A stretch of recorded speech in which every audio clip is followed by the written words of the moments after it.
பெரியவா சரணம். சதாசிவசமாரம்பாம் சங்கராச்சாரிய மத்தியமம் அஸ்மதாச்சாரிய பரியந்தாம் வந்தே குரு பரம்பராம். இன்றைக்கி நம்ம எப்பயுமே வரா மாதிரி முக்கியமான ஸ்தலத்தில் இருக்கோம். நசரத்பேட்டைன்னு இந்த இடத்துக்கு பேர். இங்கே ஆயுர்வேதத்துக்கு நம்ம மூலாம் நாய சர்வஜ்ய ஸ்ரீ காஞ்சி காமகோட்டி பீட்டம் 1995 பக்கம் இங்கே ஆயுர்வேதத்துக்கு இன்ஸ்டியூஷன் இந்த இடத்துல ஆரம்பித்தா. ஆனால் 150 வருஷத்துக்கு முன்னாடி ஆயுர்வேதத்துக்கு பெரிய லெவலில் ஆதரவு இந்தியாவில் இல்லாதப்போ ஏகப்பட்ட விஷயங்கள் 1692லேருந்து பிரிட்டிஷர்கள், ஃப்ரெஞ்சுகள், டச், போர்ச்சுகீஸ் இவாளெலாம் சேர்ந்து ஆயுர்வேதத்தை, முக்கியமாக ஆயுர்வேதத்தோட அடித்தளத்தை எந்த அளவுக்கு முடியுமோ அந்தளவுக்கு சீரழிச்சிருந்தா. அதுக்கப்புறம் 1901 நம்ம மெட்ராஸ் சான்ஸ்கிரிட் காலேஜ், வெங்கட்ரமணா ஆயுர்வேதம் ப்ளஸ் இந்தியன் பேங்க் ஆரம்பித்த கிருஷ்ணசுவாமி ஐயர் ஓட உண்டுதலோட 66வது காஞ்சி காமகோட்டி ஆச்சாரியால் முக்கியமாக அவருக்கு மோட்டிவேஷன் கொடுத்து அப்போ ஒரு இன்ஸ்டியூஷன் பெரிய லெவலில் நம்மளுக்கு சேர்ந்த இன்ஸ்டியூஷன் ஆரம்பிச்சிது. ஆனால் அதுக்கும் நிறையா சேலஞ்சஸ் 1950-60 வரைக்கும் பெரிய லெவலில் அதை ஆப்ரேட் பண்ண முடியாததுனால 1970களில் பெரியவா எப்படியெல்லாம் ஆயுர்வேதத்துக்கு அரும்பாடுபட்டு இடத்தெல்லாம் வாங்கி நிறையா பேர் அதுக்குள்ளே பெரிய பெரிய வித்வான்களெல்லாம் அதுக்குள்ளே கொண்டு எப்படியெல்லாம் ஆரம்பித்தாங்கிறது இன்றைக்கி நம்ம தெரிஞ்சுக்க போகிறோம். முக்கியமாக 2 மிகப்பெரிய நம்ம மடத்தோட பக்தர்கள், வித்வான்கள், வேணுகோபால் சங்கரன் அண்ணான்னு சம்ஸ்கிருத பண்டித். அவர் நம்ம இன்ஸ்டியூஷனில் பல வருஷம் கைங்கரியம் பண்ணியிருக்கார். சம்ஸ்கிருதத்துக்கும் வேதத்துக்கும் அவள்லாம் பஞ்சபாண்டவர்கள்னு அவள் ஃபேமிலி முழுக்க வேதத்துக்கு அர்ப்பணம் பண்ணிட்டுருக்கா. அது தவிர சுவாமிநாதன் அவர்கள், அவர் தான் இந்த இன்ஸ்டியூஷனுக்கு கீ பர்சனாலிட்டி. அவர் ஆயுர்வேதிக் எக்ஸ்பர்ட். அவரும் இதை பற்றி இன்றைக்கி சொல்ல போகிறா. நான் முக்கியமாக இந்த இடத்த சுற்றி உங்களுக்கு காட்டுறது எதுக்குன்னா, இந்த இடத்துல நசரத்பேட்டைன்னு காஞ்சிபுரம் போகிற வழி சென்னையிலேருந்து அந்த இடத்துல இந்த இடம் 27 ஏக்கர் பக்தவத்சலம் அவர்கள் டொனேட் பண்ணி நம்ம மடத்துக்கு இந்த இடத்த கொடுத்தா. அதுக்கப்புறம் மகாபெரிவா இந்த இடத்துக்கு வந்தப்போ இங்கே ஒரு கிராம தெய்வத்தை இருக்குது. அந்த கிராம தெய்வத்தை பற்றி வேணுகோபால் அண்ணா நம்மளுக்கு சொல்லுவாள். இதோட மகத்துவம் என்னங்கிறது. பகவத்பாதாள், அதாவது ஆதிசங்கரர், திருவொற்றியூர்லேருந்து காஞ்சிபுரம் வரைச்சே இந்த இடத்துக்கு எப்படி வந்தார் அதை பற்றியும் சொல்லுவாள். இது ஒரு முக்கியமான கிராம தெய்வத்தை. இது பெரியவா இதை பராமரிக்க சொல்லி இதுக்கு ஸ்பெஷலாக பராமரிப்பு நடந்துன்னு. ஆக்சுவலி 2 தேவத்தை, ஒன்று இங்கே இருக்குது, ஒன்று இன்னொரு இடத்துல இருக்குது. இதெல்லாம் பற்றியும் அண்ணா சொல்லுவாள். இது கேம்பஸ்குள்ளேயே தான் இருக்குது. இந்த கேம்பஸ் 27 ஏக்கர் பரப்பில் ஆயுர்வேதத்தோட இன்பேஷண்ட், அவுட் பேஷண்ட், ஆயுர்வேதிக் காலேஜுக்கு பின்னாடி ஹர்பல் பிளான்ட்ஸ், ஒரு 150 வெரைட்டி ஹர்பல் பிளான்ட்ஸ் இருக்குது. பாட்டனி ஈகோசிஸ்டம் ஆயுர்வேதத்துக்கு. அந்த ஈகோசிஸ்டமும் ஒரு 3 ஏக்கருக்குள்ளே அதில் பராமரிக்கிறா. அதை தவிர இங்கே விருத்தாசிரமம் இருக்குது. அதை தவிர காலேஜ் அட்மினிஸ்ட்ரேட்டிவ் பிளாக் இருக்குது.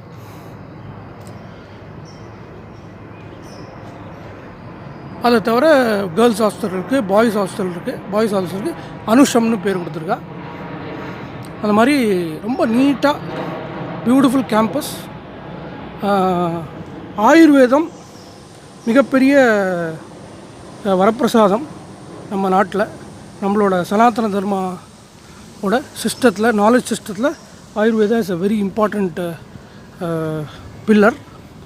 அதை பற்றி நம்ம இன்றைக்கி பேக்ரவுண்ட் ஃபஸ்ட்டு மெயினாக ஆயுர்வேதத்தோட பேக்ரவுண்ட், பெரியவா எப்படி வேத ரக்ஷணம், தர்ம ரக்ஷணம், சாஸ்திர ரக்ஷணம்லாம் பண்ணுறாளோ அது மாதிரி ஆயுர்வேதத்தை எப்படி ரக்ஷணம் பண்ணின்னு வந்திருக்கா, எவ்வளோலாம் challenges we have faced till now in the last 150 years, and before that how Ayurveda was so successfully running for thousands of years, how it was a great Indic system which was systematically destroyed by the Dutch, the French, the British, the Portuguese, how they started the first college for allopathy in 1692, and how they systematically created licenses for allopathy, and how allopathy became the primary medicine in India, and how Ayurveda unfortunately became the secondary medicine option.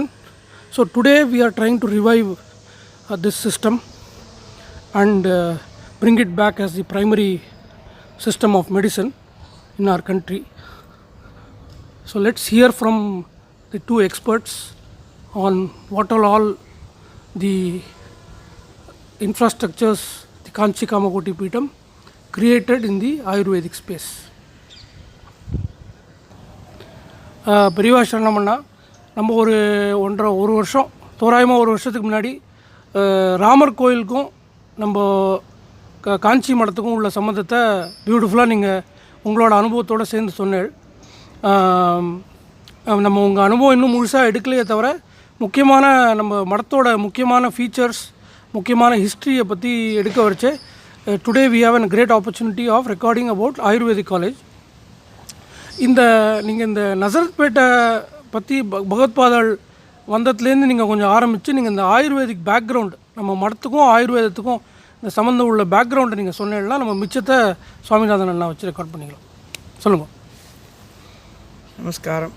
Sadashiva சமாரம்பாம் Shankaracharya மத்தியமாம் அஸ்மதாச்சாரிய பரியந்தாம் வந்தே குரு பரம்பராம். இந்த சென்னை பூந்தமல்லி ஹைவேஸில் சென்னையிலேருந்து ஒரு 27வது கிலோமீட்டரில் இருக்கக்கூடியதான இந்த வரதராஜபுரம் என்று கருதக்கூடிய நசரத்பேட், இதில் நமக்கு 1959வது வருஷம் பூதான இயக்கம் அப்படின்னு வந்தது. லேண்ட் சீலிங் ஆக்ட் அப்படின்னு தமிழ்நாடு கவர்மெண்ட்டில் எல்லாருடைய எக்ஸஸ் லேண்ட்ஸ் எல்லாம் ஓனர்ஸ்கிட்டேருந்து கவர்மெண்ட் எடுத்துட்டு அது வேறு விதமாக பிரயோஜனப்படுத்த போகிறதா ஒரு ஆக்ட் வரும்போது, பழைய chief minister of Tamil Nadu Bhaktavatsalam அவருடைய டாக்டர் சரோஜினி வரதப்பனுக்காக அவர் கொடுத்த மஞ்சகாணி சொத்து, அதில் ஒரு பார்ட் 27 ஏக்கரை அந்த அம்மா காஞ்சிபுரத்தில் இருக்கக்கூடியதான சங்கராச்சாரிய சுவாமிகள், இப்போ மகாபெரிவா தான் பீட்டாதிபதியாக இருந்தவா, அவாக்கிட்ட போய் சம்ஸ்கிருத பிரச்சாரத்துக்காக நான் கொடுக்கணும் ஆசைப்பட்றேன் அப்படின்னு சொல்லி பெரியவா அதுக்காகவே கேட்டு வாங்கிட்டான். மடத்துக்கு கொடுக்குறேன்னு வந்தால், மடத்துக்கு கொடுக்குறேன்னு வரும்போது மடத்துக்குன்னு இது வேண்டாம், இது சம்ஸ்கிருத பிரச்சாரத்துக்காக இந்த இடம் வேணும் அப்படிங்கிறதுக்காக பெரியவா அதை கேட்டு வாங்கி இந்த ட்ரஸ்டோட டீடு தான் கூட பார்த்தீங்கன்னா சம்ஸ்கிருத் எஜுகேஷன் சொசைட்டி அப்படின்னு ஆரம்பித்து அந்த காலத்தில் சிபி ராமசுவாமியர், அப்புறம் ஹிந்துவுடைய எடிட்டர் அந்த காலத்தில் இந்த ரகுநாதன் போன்ற பல சென்னையில் இருந்த பெரிய மனுஷாலெல்லாம் வச்சுட்டு சம்ஸ்கிருத் எஜுகேஷன் சொசைட்டின்னு ஆரம்பித்து அதுக்கு பேரில் இந்த லேண்டை அவங்ககிட்டேருந்து டொனேஷன் வாங்கி அப்போ ஒரு சான்ஸ்கிரிட் காலேஜ் ஒன்று இந்த கேம்பஸில் நடந்தது. அது கிட்டத்தட்ட அப்போ ராமசுப்பா சாஸ்திரன்னு ஒருத்தர் வாத்தியராக இருந்து இங்கே நிறையா பேருக்கு வியாக்கரணமெல்லாம் சொல்லிக் கொடுத்துருந்தார் இந்த கேம்பஸ்லேயே. அதுக்கப்புறம் 1975, 76 ஜெயேந்திர பெரியவா இங்கே பெரிய ஒரு பாடசாலையை நிறுவினர். அப்போது ருக்வேதம், யஜுர்வேதம், சாமவேதம் 3 வேதங்களுக்கும் இங்கே குழந்தைகளை வச்சு கிட்டத்தட்ட 80-90 வித்தியார்த்திகளை கொண்டு 3 வாத்தியார்களை கொண்டு இங்கே ஒரு பெரிய பாடசாலை நடந்தது இந்த கேம்பஸில். அதில் ஃபஸ்ட்டு பேட்ச் ஸ்டூடெண்ட்டு நான். அப்படியா? 1975 வேத பாடசாலைக்காக இந்த இடம் தீர்மானம் பண்ணப்பட்டு அப்புறம் சம்ஸ்கிருத காலேஜுங்கிறது அதுக்கப்புறம் அவளை நடத்த ராமசுப்பா சாஸ்திரியுடைய காலத்திற்கு அப்புறம், ஏன்னா பேரலாக மெட்ராஸ் சான்ஸ்கிரிட் காலேஜ் மயிலாப்பூரில் நடந்ததுனால இவ்வளோ சின்ன டிஸ்டன்ஸில் அதிகமாக வித்தியார்த்திகளை நம்மளால் கவர் பண்ண முடியலங்கிறதுனால அதை திருப்பியும் அவள் வந்து மெனக்கடலை இந்த கேம்பஸை வேத பாடசாலையாக கன்வெர்ட் பண்ணணும் அப்படின்னு சொல்லி இந்த பக்கத்தில் தெரியல இந்த பில்டிங் தான் வேத பாடசாலையாக இருந்தது. லெஃப்ட் சைடில் அப்புறம் காமிங்க நீங்கள் இந்த பில்டிங்கை, இதுதான் வேத போஸ்ட் கிராஜுவேட் பிளாக்னு போட்டிருக்காது. அதான் இப்போ இருக்குது. அப்போ அது வேத பாடசாலையாக இருந்த பிளாக் அது. சரி. வலது பக்கத்தில் இருந்ததெல்லாம் டீச்சர்ஸ் குவார்ட்டர்ஸ், அந்த பக்கம் இருந்ததெல்லாம் 2 விங்காக இருக்கும். ஓகே. லெஃப்ட்டில் இருக்கிற விங்க முழுக்க வித்தியார்த்திகள் தங்குற இடம், படிக்கிற இடம். ரைட் சைடில் இருக்கிறதெல்லாம் ஸ்டாஃப் குவார்ட்டர்ஸ். அந்த மாதிரி இருந்து இப்போ நம்ம பேசிகிட்டு இருக்கிற இடம்லாம் பெரிய வயல்வெளியாக இருந்த இடம். ஓகே. முழுக்க முழுக்க 27 ஏக்கரில் மேக்ஸிமம் இருந்ததுன்னா ஒரு 2 கிரவுண்ட்லேருந்து 3 கிரவுண்டு தான் யூட்டிலிட்டி கட்டடம். சரி சரி. எல்லாம் நல்ல நெஞ்சை புஞ்சையாக இருந்து வயல்வெளியில் விவசாயம் பண்ணி போர்வெல் போட்டு இந்த கேம்பஸ்குள்ளேயே 4 இடத்துல போர்வெல் போட்டு விவசாயம் பண்ணிடுறது இடம். சரி. ஓகே. பெரிய பெரிய கிணறு அங்கெல்லாம் குதிச்சு நீச்சல்லாம் கற்றுன்றதுலாம் இங்கே தான் நான். அதில் என்னுடைய 8 வயசில் இந்த கேம்பஸ்குள்ளே நுழைஞ்சேன் 1976. அன்னிலேருந்து ஏதோ ஒரு வகையில் எனக்கு இந்த கேம்பஸோட தொடர்பு இருந்துகிட்டே இருக்கிறதுங்கிறது ரொம்ப எனக்கு சந்தோஷமான ஒரு விஷயம். பெரிய பிரிவா சொல்லியிருக்கா, ஆதிசங்கராச்சாரியால் திருவற்றியூர்லேருந்து காஞ்சிபுரத்தை நோக்கி வரும்போது ஒரு ராத்திரி இந்த இடத்துல ஸ்டே பண்ணினா அதுக்கு என்ன மெட்டீரியலிஸ்டிக் எவிடன்ஸ் எல்லாம் நீங்கள் கேட்க முடியாது. பெரியவா சொன்னாங்கிறது பெரியவா சொல்கிறதே மெட்டீரியல் எவிடன்ஸ் தான். அவ்வளவுதான். பெரியவா தான் ஆதிசங்கருடைய அவதாரம்னு நீங்கள் வந்து அந்த அவருடைய அந்த தேஜஸ் பிரபாவத்தெல்லாம் வச்சுட்டு நீங்கள் நம்புறதா இருந்ததுன்னா அவள் சொல்கிற வார்த்தை நம்பித்தான் ஆகணும். ஆச்சாரியர் 2500 வருஷத்துக்கு முன்னாடி இருந்தவா அப்படிங்கிறத நீங்கள் சரித்திர சான்றுகள் முன்ன பின்ன இருந்தாலும் கூட சிலது இருக்கும், சிலதெல்லாம் வந்து ஹேகியோகிராஃபிக் எவிடன்ஸாக இருக்கும். இன்னும் நமக்கு வந்து ஹார்ட் எவிடன்ஸஸ்லாம் கிடைக்கல அப்படிங்கிறதுனால ஒத்தொத்தர 7வது செஞ்சுரி 8வது செஞ்சுரி கிளைம் பண்ணிட்டு இருந்தாலும் கூட நம்ம மடத்தினுடைய ரெக்கார்டு சிவரகசியம் போன்ற பல பல புஸ்தகங்களில் ஆச்சாரியுடைய காலம் 2500 வருஷம் அப்படின்னு சொன்னால் நம்ம 2500 வருஷம் தான் நம்ம சொல்லுவோமே தவிர அது டிஸ்பியூஸ் பண்ண வேண்டிய கட்டாயம் நமக்கு இல்லை. நிச்சயமாக ஹிஸ்டாரியன்ஸ் ஏதாவது பண்ணிட்டு போட்டோம், அதை பற்றி நமக்கு கவலை இல்லை. as a Shishal of Adi Shankaracharya, as Shishal of Kanchi Kamakoda Peetham, we believe, we take everything whatever comes from the mouth of Acharya and we believe them 100%. அதுதான் நம்மளுடைய ஸ்டாண்டை பொறுத்த வரைக்கும். அதனால் குரு பெரியவா சொன்ன வார்த்தை இது வந்து இந்த நசரத்பேட்டைங்கிற கேம்பஸ் வந்து சாதாரணமான இடம் இல்லை. இந்த 27 ஏக்கர் இடமும் நமக்கு கிடச்சிதுங்கிறது பகவத் கிருப்பையால் ஆச்சாரியாருடைய அனுகிரகத்தினால நமக்கு கைக்கு கிடச்சிது. இது காஞ்சிபுரம் போகிற வழியில் ஒரு ராத்திரி இங்கே தங்கியிருக்கா பெரியவா ஆச்சாரியால். பெரிய வனாந்தரமாக இருந்த இடம். அப்போ வனாந்தரமாக 2500 வருஷத்துக்கு முன்னாடி இருந்தது பெரிய விஷயம் இல்லை. 1975 76 நாங்கள் வரும்போதும் வனாந்தரமாக தான் இருந்தது இடம். அதனால் இன்டாக்டாக இருந்திருக்கு இவ்வளோ வருஷம். ஆமாம். அப்போலாம் குழந்தைகளாக இருந்து வேத பாடசாலையிலேருந்து 80-90 பேர் வித்தியார்த்திகள் இருப்பாங்க. அப்போ தான் இங்கே தான் நான் வந்து 1976 84 வரைக்கும் கிட்டத்தட்ட 8 வருஷம் இங்கே தான் நான் படித்தேன். பதம் வரைக்கும் இங்கே தான் படித்தேன். அதுக்கப்புறம் தான் திருவானைக்காவலுக்கு பெரியவங்களெல்லாம் அமிச்சா. அப்புறம் தான் இங்கே வெங்கடேஸ்வரா காலேஜ் ஆஃப் இன்ஜினியரிங் இந்த கேம்பஸ் இங்கே வந்தது. இங்கே தான் முதல்ல ஆரம்பித்தேன். இங்கே தான் முதல்ல ஆரம்பித்த கேம்பஸ். இதில் தான் காமகோட்டின்னு ஐஐடி டைரக்டராக இருக்காரு. அதனால இந்த கேம்பஸில் படித்தவா தான் வெங்கடேஸ்வரா காலேஜ் ஆஃப் இன்ஜினியரிங் இங்கே இருந்து படித்தவா தான். நிறைய ஹிஸ்ட்ரி இருக்குது. பெரிய பெரிய இன்ஜினியரிங்கில் இருக்கக்கூடிய பல பேர்லாம் இங்கே Venkateswara college of engineering first second பேச்சஸில் இங்கே படித்தவா, இந்த கேம்பஸில் படித்தவா. ஆமாம். அதுக்கப்புறம் திருப்பியும் 1989 இங்கே வேத பாடசாலை கொண்டு வந்துட்டா பெரியவா. Again Veda Pathashala was brought back here in next 84லேருந்து 89 90 வரைக்கும் இங்கே எல்லாம் இருந்தது. 90s திருப்பியும் இங்கே ஒரு ஆகம பாடசாலை வேத பாடசாலை ரெண்டும் வந்தது. அங்கேயும் நல்லா சைவாகமங்கள்லாம் சொல்லி கொடுத்துட்டு இருந்தா. 95 இங்கே ஆயுர்வேத காலேஜ் வந்தது. ஜெயேந்திர சாஸ்திரி ஆயுர்வேத காலேஜில் யூனிவர்சிட்டி 93 எஸ்டாப்ளிஷ் பண்ணின போது அதோடைய ஒரு அங்கமாக அங்கே இடம் இல்லைங்கிறதுனால இந்த இடத்துல அதை ஆயுர்வேத காலேஜாக பண்ணணும் அப்படின்னு பண்ணினா. அப்போலேருந்து 1995 இங்கே முதல் சம்ஸ்கிருத வாத்தியாராக எனக்கு தான் அப்பாயின்மெண்ட் கிடச்சிது. நான் கிட்டத்தட்ட 27 வருஷங்கள் இங்கே சம்ஸ்கிருத வாத்தியாராக இந்த கேம்பஸில் இருந்ததுனால 1975 76லேருந்து ஆல்மோஸ்ட் 2019 வரைக்கும் இந்த கேம்பஸோட எனக்கு தொடர்பு இருந்தது. அதுக்கு முன்னாடி அந்த விஷயத்துக்கு போகிறதுக்கு முன்னாடி இந்த 1901லேருந்து 5 வரைக்கும் நடந்த அந்த முக்கியமான இன்சிடென்ட்ஸை கொஞ்சம் நீங்கள் சொல்லி, எப்படி 66வது பீட்டாதிபதி எப்படி இன்டர்வியூன் பண்ணி கிருஷ்ணசுவாமி ஐயருக்கு இந்த 3 இன்ஸ்டிடியூஷன் ஆரம்பிக்க சொன்னால் அதை சொல்லிவிட்டு நீங்கள் மிச்சத்தை சொல்கிறேன். அது வந்து tracing the antecedents of Ayurveda is an organisational academic programme அப்படிங்கிறது இன் தமிழ்நாடு அப்படின்னு நீங்கள் பேசினேன்னா அது அங்கேருந்து தான் ஆரம்பிக்கும். அதுக்கு முன்னாடி வரைக்கும் இங்கே இன்ஸ்டிடியூஷனலைஸ்டாக ஆயுர்வேதிக் எஜுகேஷன்றது கிடையாது. ஆமாம். அங்கங்கே திருச்சியில், கும்பகோணத்தில், தஞ்சாவூரில் அங்கங்கெல்லாம் ஆயுர்வேதம்ங்கிறது ப்ராக்டிஸ் பண்ணுவா. அங்கே இருக்கிற வைத்தியர்கிட்ட போய் தொழில் கற்றுக்கிற மாதிரி அப்ரண்டிஸாக இருந்து கற்றுக்கிறாளே தவிர ஒரு இன்ஸ்டியூஷனலாக இருந்து ஆயுர்வேதம்னு அந்த வரைக்கும் கிடையாது. செங்கல்பட்டில் 1904-05 காங்கிரஸ் மாநாடு நடந்தது. அப்போது அங்கே காங்கிரஸில் மெம்பராக இருந்த வி கிருஷ்ணசுவாமி ஐயர் அவள் வந்து பெரியவா அப்போ செங்கல்பட்டில் கேம்ப்பு. ஓகே. 66வது பெரியவா செங்கல்பட்டில் கேம்ப் இருக்கும்போது அவள் ஸ்ரீமடத்து சிஷ்யா சிபி ராமசுவாமியர்லாம் பார்த்தீங்கன்னா அந்த சிங்கிறது காஞ்சிபுரம் தான். ஓ அச்சா, காஞ்சிபுரம் சொல்றாங்க. காலத்தை CONJEEVARAM காஞ்சிபுரம் காஞ்சிபுரம் போடுவா. ஆமாம் ஆமாம் ஆமாம். அவளுக்குலாம் காஞ்சிபுரம் தான் ஊர். ஓ அதே மாதிரி இந்த வி கிருஷ்ணசுவாமியருக்கும் அவளுக்கும் இவாள்லாம் மயிலாப்பூரில் இருந்தாவா. சான்சி காலேஜ் இருக்கிறது இப்போ இருக்கக்கூடியதானே இந்த கிருஷ்ணசாமி அவென்யூ அதெல்லாம் அவளுடைய சொந்த இடம். 150 ஏக்கரா அவளுடைய சொந்த ஏக்கரா. ஆமாம். அவர் அப்போ பெருவாட்டை தரிசனத்துக்கு போயிருந்தார். அந்த பெருவாட்டை 66வது பெருவாட்டை சொல்லும்போது அப்போ இருந்த பெரியவா சொன்னால் ஆயுர்வேதத்துக்கு நம்ம ஏதாவது பண்ணணும். நீ உங்கள்கிட்ட நிறையா திரவியம் வச்சுட்டு இருக்க, நல்ல தர்மாத்மாவும் இருக்க, அதனால் உங்கள் இடத்துல ஏதாவது ஒரு இன்ஸ்டிடியூஷனில் ஆரம்பித்து ஆயுர்வேத பிரச்சாரத்துக்காக நீ முயற்சி பண்ணு அப்படின்னு பெரியவா அனுகிரகம் பண்ணி அதோட கல்மினேஷன் தான் 1905 கச்சேரி ரோட்டில் வெங்கட்ரமணா ஆயுர்வேத காலேஜ்னு ஆரம்பித்தா. ஏன்னா அவளுக்கு குலதெய்வம் வெங்கட்ரமண சுவாமி திருப்பதி, அதனால அந்த பேர் வச்சா. வெங்கட்ரமண சுவாமி பேர் வச்சு அந்த வெங்கட்ரமணா ஆயுர்வேத காலேஜ்னு ஆரம்பித்தா 1905. ஆமாம். அதுக்கப்புறம் தமிழ்நாட்டில் இருந்த பெரிய பெரிய டாயின்ஸ் ஆஃப் ஆயுர்வேதா எல்லாரும் அந்த ஆர்கனைசேஷனில் அந்த இன்ஸ்டியூஷனில் படிச்சுட்டு வந்தவா தான். கொஞ்சம் பேர்லாம் சொல்லுங்களேன். வெங்கட சுப்பிரமணிய சாஸ்திரிகள்னு இப்போ இருக்கக்கூடிய பால பெருவாளுக்கு ஆயுர்வேதம் கற்றுக் கொடுத்தவர் அவர் தான். ஓ. அதுக்கு முன்னாடி இருந்தவா நிறைய பேர்.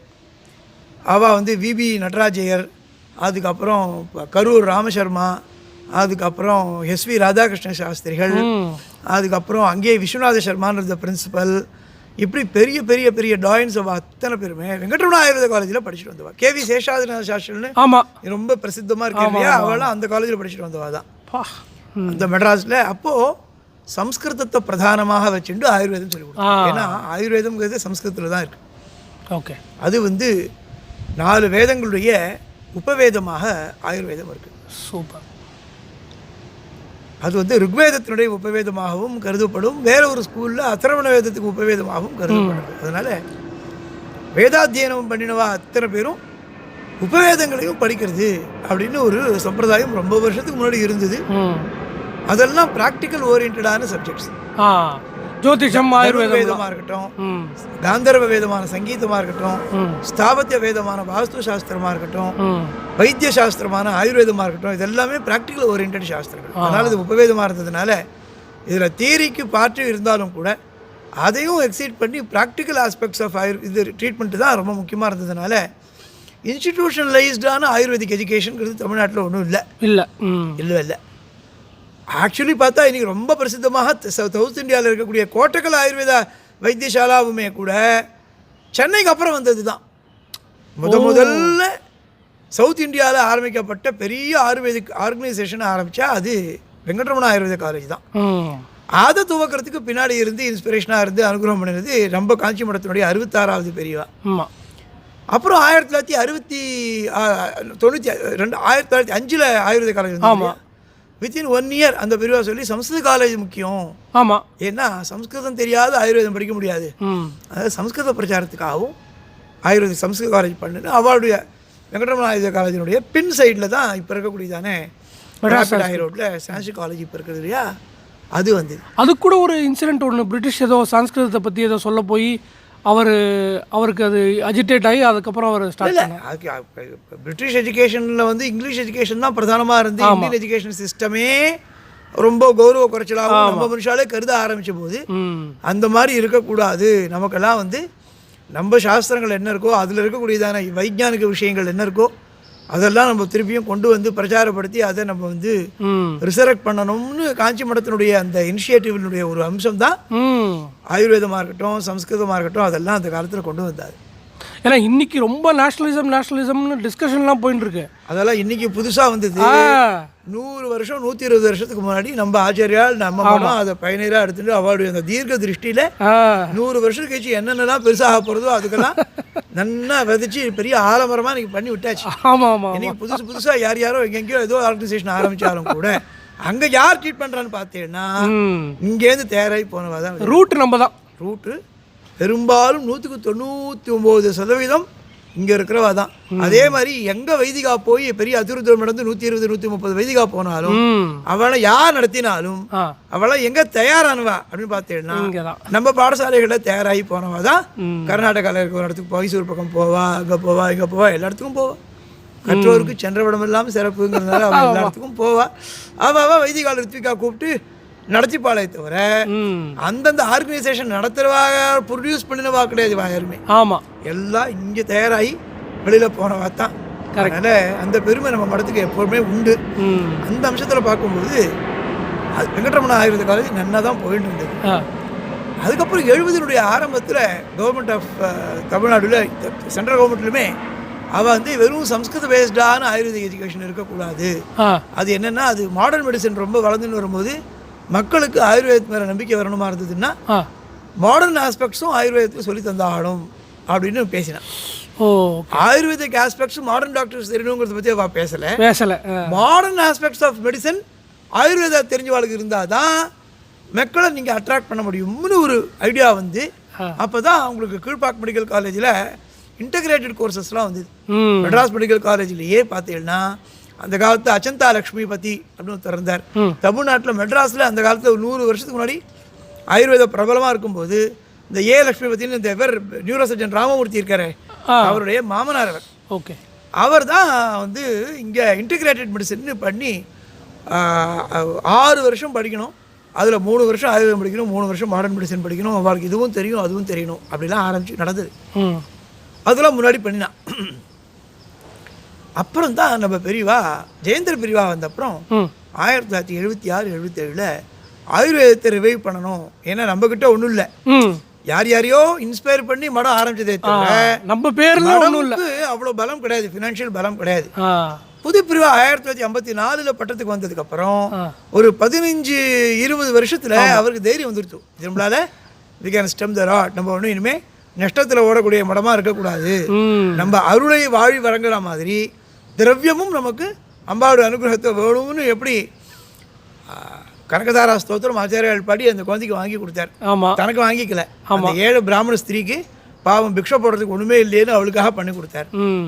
அது ஆச்சாரியர் காலத்தில் நடந்தது. வித்யாரண்யால் காலத்தில் அவரும் அதே மாதிரி பணம் ஆசைப்பட்டு அவர் சன்னியாசம் வாங்கினாதான் அந்த ஜென்மத்தில் கிடைக்காதுங்கிறதுக்காக சன்னியாசம் வாங்கினப்பறம் பணத்தை வச்சு என்ன பண்ணுறதுன்னு தெரியாத அம்பாள்கிட்ட பிரார்த்தனை பண்ணி அவருக்கும் நிறைய சொர்ணம் வந்தபோது ஹரிஹர் புக்கர்னு 2 ஆட்டிடைகளை வச்சுட்டு அந்த விஜயநகர சாம்ராஜ்யம் பண்ணினார். இவெல்லாம் அவர் யாருன்னு பார்த்தீங்கன்னா நம்மளுடைய மடத்துடைய 51வது ஆச்சாரியான வித்யா தீர்த்தேந்திர சரஸ்வதி ஆச்சாரிய சிஷ்யாளவாள்லாம். இப்படி எங்கே போனாலும் நீங்கள் ட்ரேஸ் பண்ணினாலும் எங்கேயோ இடத்துல காமகோட்டி பீடத்தினுடைய ஒரு வேர் ஓடிண்டே இருக்கும். 2500 வருஷமாக நம்ம பல இடத்துல நம்ம வேரை பரப்பியிருக்கோம். அந்த வேர்லேருந்து தான் அந்த வித்யாரண்ய சுவாமி குணம் வந்து அதுக்கப்புறம் அது நல்லா போச்சு இல்லையா. 76 பெரியவா வந்து அந்த ஆரிய வைத்திய ஃபார்மசி அப்படின்னு ரொம்ப பிரசித்தமாக ஆரிய வைத்திய ஷாலான்னு ஒன்று இருக்குது. ஃபார்மசி ஷாலா அண்ணா தம்பிகள் தாவா வாரியர்னு ஒரு மலையாளத்தில் ஒரு குடும்பம் ஃபேமிலி, அவளை வைத்திய குடும்பம். அதில் ராம வாரியர் அப்படின்னு அண்ணா தம்பி ஒருத்தர் அண்ணா ஒருத்தர். அண்ணாவை வச்சுட்டு கோட்டக்கல்லாவா பண்ணின மாதிரி ஆரிய வைத்திய ஷாலான்னு பண்ணின மாதிரி ஆரிய வைத்திய ஃபார்மசி அப்படின்னு தம்பி வந்து தனியாக டொமைனில் அவுட்ஸ்கர்ட்ஸ் ஆஃப் கோயம்புத்தூரில் அவளை ஏன்னா அங்கே தான் ஆயுர்வேதம் அவள்கிட்ட இருந்தது. அதனால் அவள்கிட்ட சாமர்த்தியம் இருக்குது, அவள்கிட்ட இன்ஃப்ராஸ்ட்ரக்சர் இருக்குது, அதாவது அகடமிக் இன்ஃப்ராஸ்ட்ரக்சர் சவுண்டாக இருந்ததுனால பெரியவா அவளை கூப்பிட்டு பேசி மடத்தினுடைய ஒரு இன்ஸ்பிரேஷனில் கோயம்புத்தூரில் 1976-77 முதல்ல சுக்லாம்பரதரம்னு கொட்டி அதுக்கப்புறம் 77-78 தான் அந்த காலேஜ் ஒன்று ஆரம்பித்தான். அங்கே பார்த்தீங்கன்னா 7 வருஷம் சிலபஸ். அதில் முதல் 2 வருஷம் சம்ஸ்கிருதம் பேஸ்டாக அதில் இருக்கக்கூடியதான ஆயுர்வேதம் படிக்கிறதுக்கு முக்கியமாக இருக்கக்கூடியதான வியாக்கரணம், தர்க்கம், சாங்கியம் எல்லாத்தையும் சிலபஸ் போட்டு சொல்லி கொடுத்து மூலத்தை வாசிக்கிற மாதிரி மூலத்தை வாசிக்கிறதுக்கு தேவையான அடிப்படை சம்ஸ்கிருத அறிவை எல்லாம் அந்த 2 வருஷத்தில் கொடுத்துட்டு அப்புறம் 5.5 வருஷம் இந்த ஆயுர்வேத கோர்ஸ் நடந்தது. அது முதல்ல சம்ஸ்கிருதத்துக்கு முக்கியத்துவம் கொடுத்து ஆயுர்வேதம் சொல்லிக் கொடுக்கணும் அப்படின்னு ஆல் இண்டியா லெவலில் ஆரம்பித்த பெரிய முயற்சி நம்ம ஜெயேந்திர பெரியவாளோடது. பெரிய பிரிவா 66வது பிரிவா ஆரம்பித்து அங்கே வந்தது. அங்கேயும் சம்ஸ்கிருதம் இருந்தது. அதே மாதிரி பாணியில் அதெல்லாம் மடத்துடைய இல்லை, அது வேற ஏதோ பிரைவேட் ட்ரஸ்ட் தானே. அவள் பக்தர்கள். ஆமாம். ஆனால் பாதித்த முழுக்க அவளுக்கு தானே தவிர நமக்கு இல்லை. நம்ம ஆரம்பிக்கணும்னு ஆரம்பித்து பெரியவா கோயம்புத்தூரில் ஆரம்பித்தது. அதில் நிறைய பேர் தயாரானா, அந்த கோயம்புத்தூர் ஆர்கனைசேஷன்லேருந்து தயாரானவா பெரிய எங்கள் அண்ணா சொந்த சித்தப்பா பிள்ளை. நாங்கள்லாம் 5 பேர் வேதாத்தியத்துக்கு இங்கே நசரத்பேட்டைக்கு வந்தபோது புது பிரிவா அவனை கொண்டு போய் ஆயுர்வேத காலேஜில் சேரு அப்படின்னு சொல்லி அவன் முதல் பேட்சில் அங்கே ஸ்டூடெண்ட்டாக போய் சேர்ந்தான். பஞ்ச பாண்டவர்கள். அப்போ அவர் அண்ணாவும் அவன் 6வது அவன் ஆயுர்வேதம் படிக்க வந்தான். எங்கள் அண்ணா அவனை வந்து ஆயுர்வேதம் படிக்க வச்சு அப்போது கோயம்புத்தூரில் ராமவாரியரை வச்சுட்டு நம்பீஷன், கிருஷ்ண வாரியர்னு சில சம்ஸ்கிருத வாத்தியார்களெல்லாம் வச்சுட்டு ரொம்ப நன்னா அது நடந்தது. அந்த சிலபஸ் காப்பிலாம் நம்மள்கிட்ட இருக்குது, இப்போ கையில் வச்சுட்டு இருக்கோம். Okay okay. இப்போது கவர்மெண்ட் ஆஃப் இந்தியாவுடைய அந்த national council for Indian system of medicine, NCSIM அப்படின்னு NCISM அப்படிங்கிற அமைப்பு, முன்னாடி CCIMன்றது தான். அவள் தான் ஆயுர்வேதிக் எஜுகேஷன் மட்டும் இல்லை, இந்தியன் சிஸ்டம் ஆஃப் எஜுகேஷன் மொத்தத்தையும் ரெகுலேட் பண்ணுற பாடி. எப்படி medical council of India modern மெடிசனை எஜுகேஷனை ரெகுலேட் பண்ணுவாளோ அது மாதிரி இருக்கக்கூடிய இப்போ இருக்கக்கூடிய ரெகுலேட் பண்ணக்கூடிய பாடியான national council for Indian system of medicine அவள் வந்து என்ன பண்ணியிருக்காங்கன்னா திருப்பியும் அந்த 50 வருஷம் புது பிரிவாக என்ன பண்ணாலும் அதே சிஸ்டமை ரிவைஸ் பண்ணியிருக்கான். 7 வருஷ சிலபஸ் ப்ரீ ஆயுர்வேதா கொண்டு வந்து இப்போது 5.5 வருஷம் ஆயுர்வேதா படிக்கிறவா நீட் வந்து தான் வரணும். ஆனால் நீட் இல்லாத குழந்தைகளுக்கு கூட நல்ல இதே பயாலஜி, பாட்டனி, ஜுவாலஜியோ, கெமிஸ்ட்ரி, ஃபிசிக்ஸ், கெமிஸ்ட்ரி, பயாலஜியோ சொல்லிக் கொடுத்து சம்ஸ்கிருத பேஸ்டாக அந்த சப்ஜெக்ட்லாம் கொண்டு வந்து நீட் இல்லாமல் கூட ஆயுர்வேதம் படிக்கிறதுக்கு வழி பண்ணுறதுக்கு சென்ட்ரல் சான்ஸ்கிரிட் யூனிவர்சிட்டி வழியாக ஒரு ப்ரோக்ராமும் க்ரியேட் பண்ணி அந்த புதுசாக கான்ஸ்டியூட் பண்ண பாடியில் என்ன இப்போ மெம்பராக போட்டிருக்கா. ஏன்னா இந்த ஆயுர்வேத காலேஜில் கிட்டத்தட்ட 28 வருஷம் நான் சம்ஸ்கிருத வாத்தியாராக இருந்து நிறைய பேர் தயார் பண்ணதுனால அது கவர்மெண்ட்டுக்கு தெரியறதுனால நம்மளை போட்டிருக்கா. அதனால நாமளும் இங்கே நசரத்பேட்டை கேம்பஸில் ஒரு 7.5 வருஷ கோர்ஸ், 5.5 வருஷ கோர்ஸ் ஏற்கனவே இருக்கீங்க. கிட்டத்தட்ட 31 வருஷமாக இந்த கேம்பஸில் இயங்கின்னு இருக்கு. அதோட இன்னும் 2 வருஷம் முன்னாடியே 10th முடித்த குழந்தைகளை +1 +2 தரத்திலேயே இங்கே கொண்டு வந்து அவளுக்கு நல்ல சம்ஸ்கிருதத்தையும் மிச்ச சப்ஜெக்டையும் சொல்லிக் கொடுத்தா 5.5 வருஷத்தில் அவளால் முழுக்க அதாவது இன்னும் 10 வருஷத்தில் சம்ஸ்கிருத மீடியம்லேயே ஆயுர்வேதம் படிக்கிறதுக்கு குழந்தைகளை தயார் பண்ணணுங்கிற அளவுக்கு கவர்மெண்ட்டுடைய திங்கிங் போயின்னு இருக்கு. NEP 2020 இந்த வீச்சு பார்த்தீங்கன்னா அவாவா இங்கிலீஷ் இல்லாத அந்தந்த சப்ஜெக்ட்டுக்கு தேவையான நேட்டிவிட்டியை மெயின்டைன் பண்ணுறதுக்கு நேச்சுரலாக எந்தெந்த லாங்குவேஜில் என்னென்ன சிஸ்டம் டெவலப் ஆச்சோ அதே லாங்குவேஜில் திருப்பி கொண்டு வரணும் அப்படிங்கிற ஒரு ஐடியாவில் தான் ஆயுர்வேதிக் எஜுகேஷனும் சம்ஸ்கிருத பேஸ்டாகவே மாற்றணும் அப்படின்னு. ஏன்னா கிட்டத்தட்ட 50 வருஷமாக மோர் தேன் 50 இயர்ஸ் இது வந்து இங்கிலீஷ் பிரதானமாக ஆயிடுச்சு ஆயுர்வேதிக் எஜுகேஷனில். உங்களுக்கு சம்ஸ்கிருதம் தெரியறதோ தெரியலையோ ஆயுர்வேதம் படிக்கிற மாதிரி தான் இங்கிலீஷ் தெரியணும் அப்படிங்கிற கட்டாயம் இருந்தது. இப்போ அந்த மாதிரி இல்லாமல் இங்கிலீஷும் இருக்கும், சம்ஸ்கிருதம் தெரிஞ்சிருந்தாலும் நீங்கள் ஆயுர்வேதம் படிக்கலாம்ங்கிற மாதிரி ஒரு சிஸ்டம் இப்போ டெவலப் பண்ணிட்டு இருக்கா. அது வந்து இப்போது எமர்ஜி ஆகிட்டு இருக்கிற ஒரு சுச்சுவேஷன். எதுக்கு சொல்ல வரேன் அப்படின்னா நம்ம பெரியவா அவ்வளோ தொலைநோக்கோட அன்றைக்கி இந்த மாதிரி ஒரு ஆயுர்வேத காலேஜ் ஆரம்பித்து நல்ல சம்ஸ்கிருதத்தோடு அவளை பண்ண வச்சு அப்புறம் இங்கே நம்ம ஆயுர்வேத காலேஜ் ஆரம்பித்த அப்புறம் 1995 செப்டம்பர் 9ஆம் தேதி 1995 இந்த ஆயுர்வேத காலேஜ் இந்த கேம்பஸில் ஆரம்பித்தது. உடனே பெரியவாள்கிட்ட போய் நான் கேட்டேன், எனக்கு வந்து MA இருக்குது, எனக்கு UGC நெட் எக்ஸாமில் நான் பாஸ் பண்ணியிருக்கேன், இங்கே சம்ஸ்கிருத வாத்தியார் ஆகிறதுக்கு எனக்கு வாய்ப்பு கொடுங்கன்னு நான் கேட்டபோது பெரியவா இன்டர்வியூ பண்ண சொல்லி SV ராதாகிருஷ்ண சாஸ்திரிகள், சேஷாதிநாத சாஸ்திரிகள் அவளெல்லாம் கூப்பிட்டு இவருக்கு இந்த தகுதி இருக்கா அவங்க இருக்குதுன்னு சொல்லி என்னை இன்டர்வியூலாம் பண்ணி சரி மோர் தேன் குவாலிஃபைட் ஃபார் அப்படின்னு அவளெல்லாம் டிக்ளேர் பண்ணி உடனே எனக்கு அப்பாயின்மெண்ட் ஆர்டர் கொடுத்து அப்போலே இருந்து நான் இங்கே சம்ஸ்கிருத வாத்தியாராக இருந்து 2021 வரைக்கும் இங்கே தான் இருந்தேன்.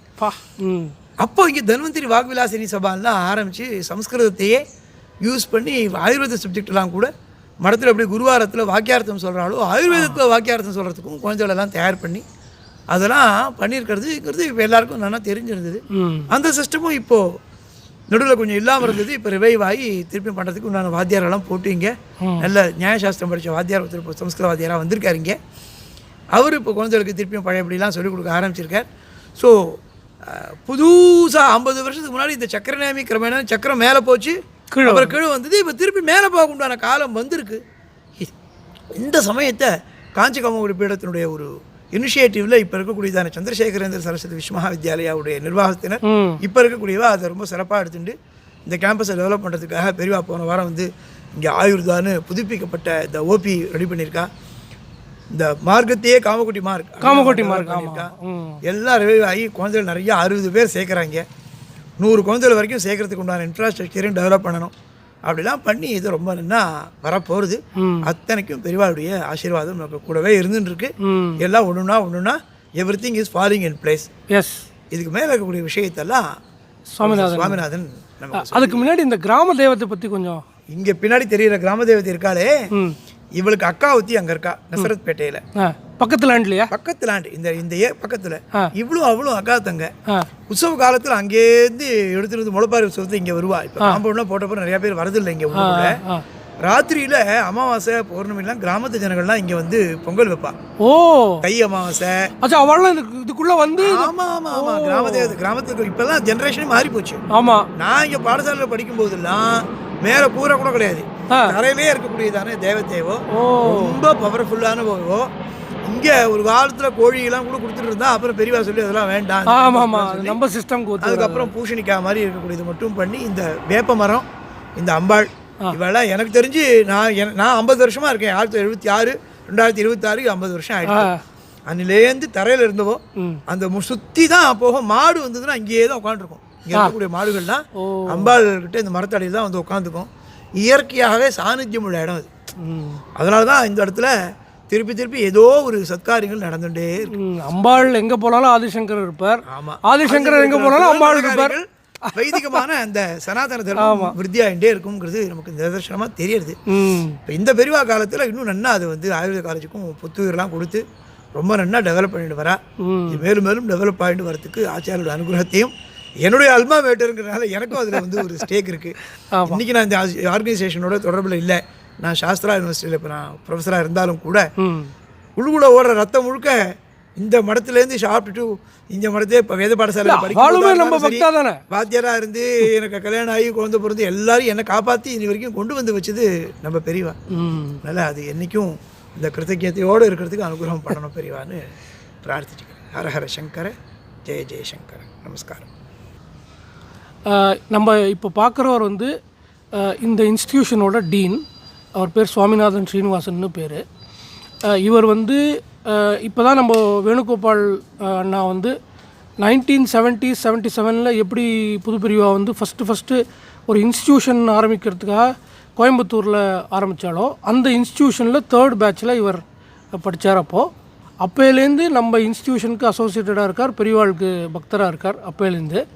ஸோ நீங்கள் ஃபஸ்ட்டு எப்படி நம்ம மடத்துக்கு தொடர்பு எப்படி வந்தேள், நீங்கள் அதை சொல்லி அங்கேருந்து நீங்கள் ஆரம்பிங்க, சொல்லுங்கள். நமஸ்காரம். நமாமி தன்வந்தரிம் ஆதிதேவம் சுராசுரைர் வந்தித பாதபத்மம் லோகே ஜராருக்பய மிருத்யுநாசம் தாதாரமீஷம் விவிதௌஷதீனாம்.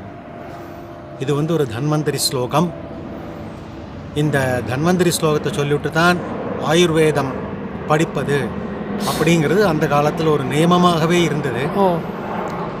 அதனால் இந்த ஆயுர்வேதம் படிக்கிறதுக்காக 1980 என்னுடைய அப்பா ஓஎன்ஜிசியில் ஒர்க் பண்ணிட்டு இருந்தார் காரைக்காலில். அப்போ என்னை வந்து இங்கே சேர்த்து விட்டா கோயம்புத்தூரில் ஆயுர்வேதா காலேஜில். அந்த ஆயுர்வேத காலேஜையும் பெரியவா தான் ஆரம்பிச்சிருந்தா. ஆமாம், ஜெயேந்திர பெரியவா தான் ஆரம்பிச்சிருந்தா. அதனால் அந்த காலேஜில் வந்து சேர்ந்து ஒரு 7.5 வருஷம் அந்த ஆயுர்வேதத்தை படிக்கணும். 2 வருஷம் ப்ரீ ஆயுர்வேதா. 87 அந்த கோர்ஸ் முடிஞ்சது. முடிஞ்சதுக்கு அப்புறமா நான் சென்னையில் வந்த உடனே எனக்கு வந்து வெங்கட்ரமணா ஆயுர்வேதா காலேஜில் லெக்சராக அப்பாயிண்ட் பண்ணான்.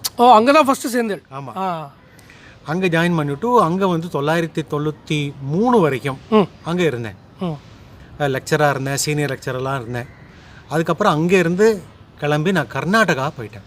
ஓகே, கர்நாடகாவில் கொப்பா அப்படின்னு ஒரு இடம் இருக்குது. கொப்பா, ஆமாம், ஸ்ருங்கேரி பக்கத்தில். ஆமாம் ஆமாம், அந்த இடத்துல போயிட்டு ஒரு அசிஸ்டன்ட் ப்ரொஃபஸராக ஒரு காலேஜில் ஜாயின் பண்ண பொழுது மலைக்கு மேலே. ஆமாம், ஒவ்வொரு வாரமும் ஞாயிற்றுக்கிழமை அந்த ஸ்ருங்கேரி அம்பாள் கிட்ட போய் உட்காந்து அங்கே லலிதா சஹஸ்ரநாமம் சொல்கிறது, இந்திராட்சி ஸ்லோகம் சொல்கிறதெல்லாம் ஒரு வழக்கத்தில் இருந்தது. ம் ஒரு 10 மாதம் தான் அங்கே இருந்திருப்பேன். ம் அதுக்கப்புறமா பெரியவா வந்து இந்த மாதிரி ஒரு ஆயுர்வேதா காலேஜ் ஆரம்பிக்க போகிறோம் அப்படின்னு ஒரு பேட்டி கொடுத்துருந்தார். ஆ அதை நான் அங்கே கர்நாடகாவில் ஹிந்துவில் படிக்கிறேன். ஓ சரி சரி ஓகே. படிக்கும் பொழுது எனக்கு ரொம்ப ஆர்வம் ஏற்பட்டது. ம் அதனால் நான் என்ன பண்ணேன், உடனே இங்கே அப்ளை பண்ணினேன். ம் பண்ணின உடனே ஆச்சாரியால் தெய்வ அனுகிரகம் இன்டர்வியூக்கு கூப்பிட்டு இங்கே திரும்பியும் இங்கே வந்து வேலைக்கு எடுத்துண்டா. ம் அதனால் இங்கே வந்து சேரும் பொழுதோ 1995 ம் இந்த காலேஜ் ஆரம்பித்த அன்னைக்கு ஆ இங்கே பெரியவா வந்து குத்து விளக்கு ஏற்றுறா.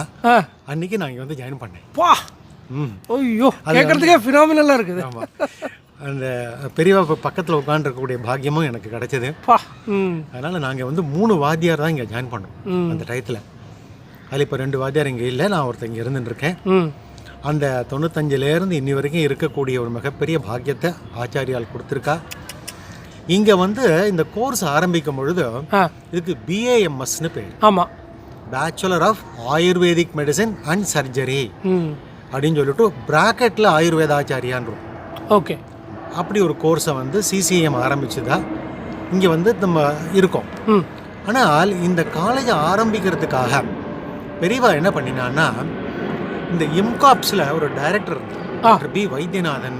ஆ அவரை கூப்பிட்டு பெரியவா வந்து நீங்கள் டெல்லியில் போய் முயற்சி பண்ணி இதற்கான இந்த பேப்பர்லாம் மூவ் பண்ணி ஆ இதை வந்து வாங்கிட்டு வந்துருங்கோ அப்படின்னு சொல்லி அமிச்சான். ஓகே.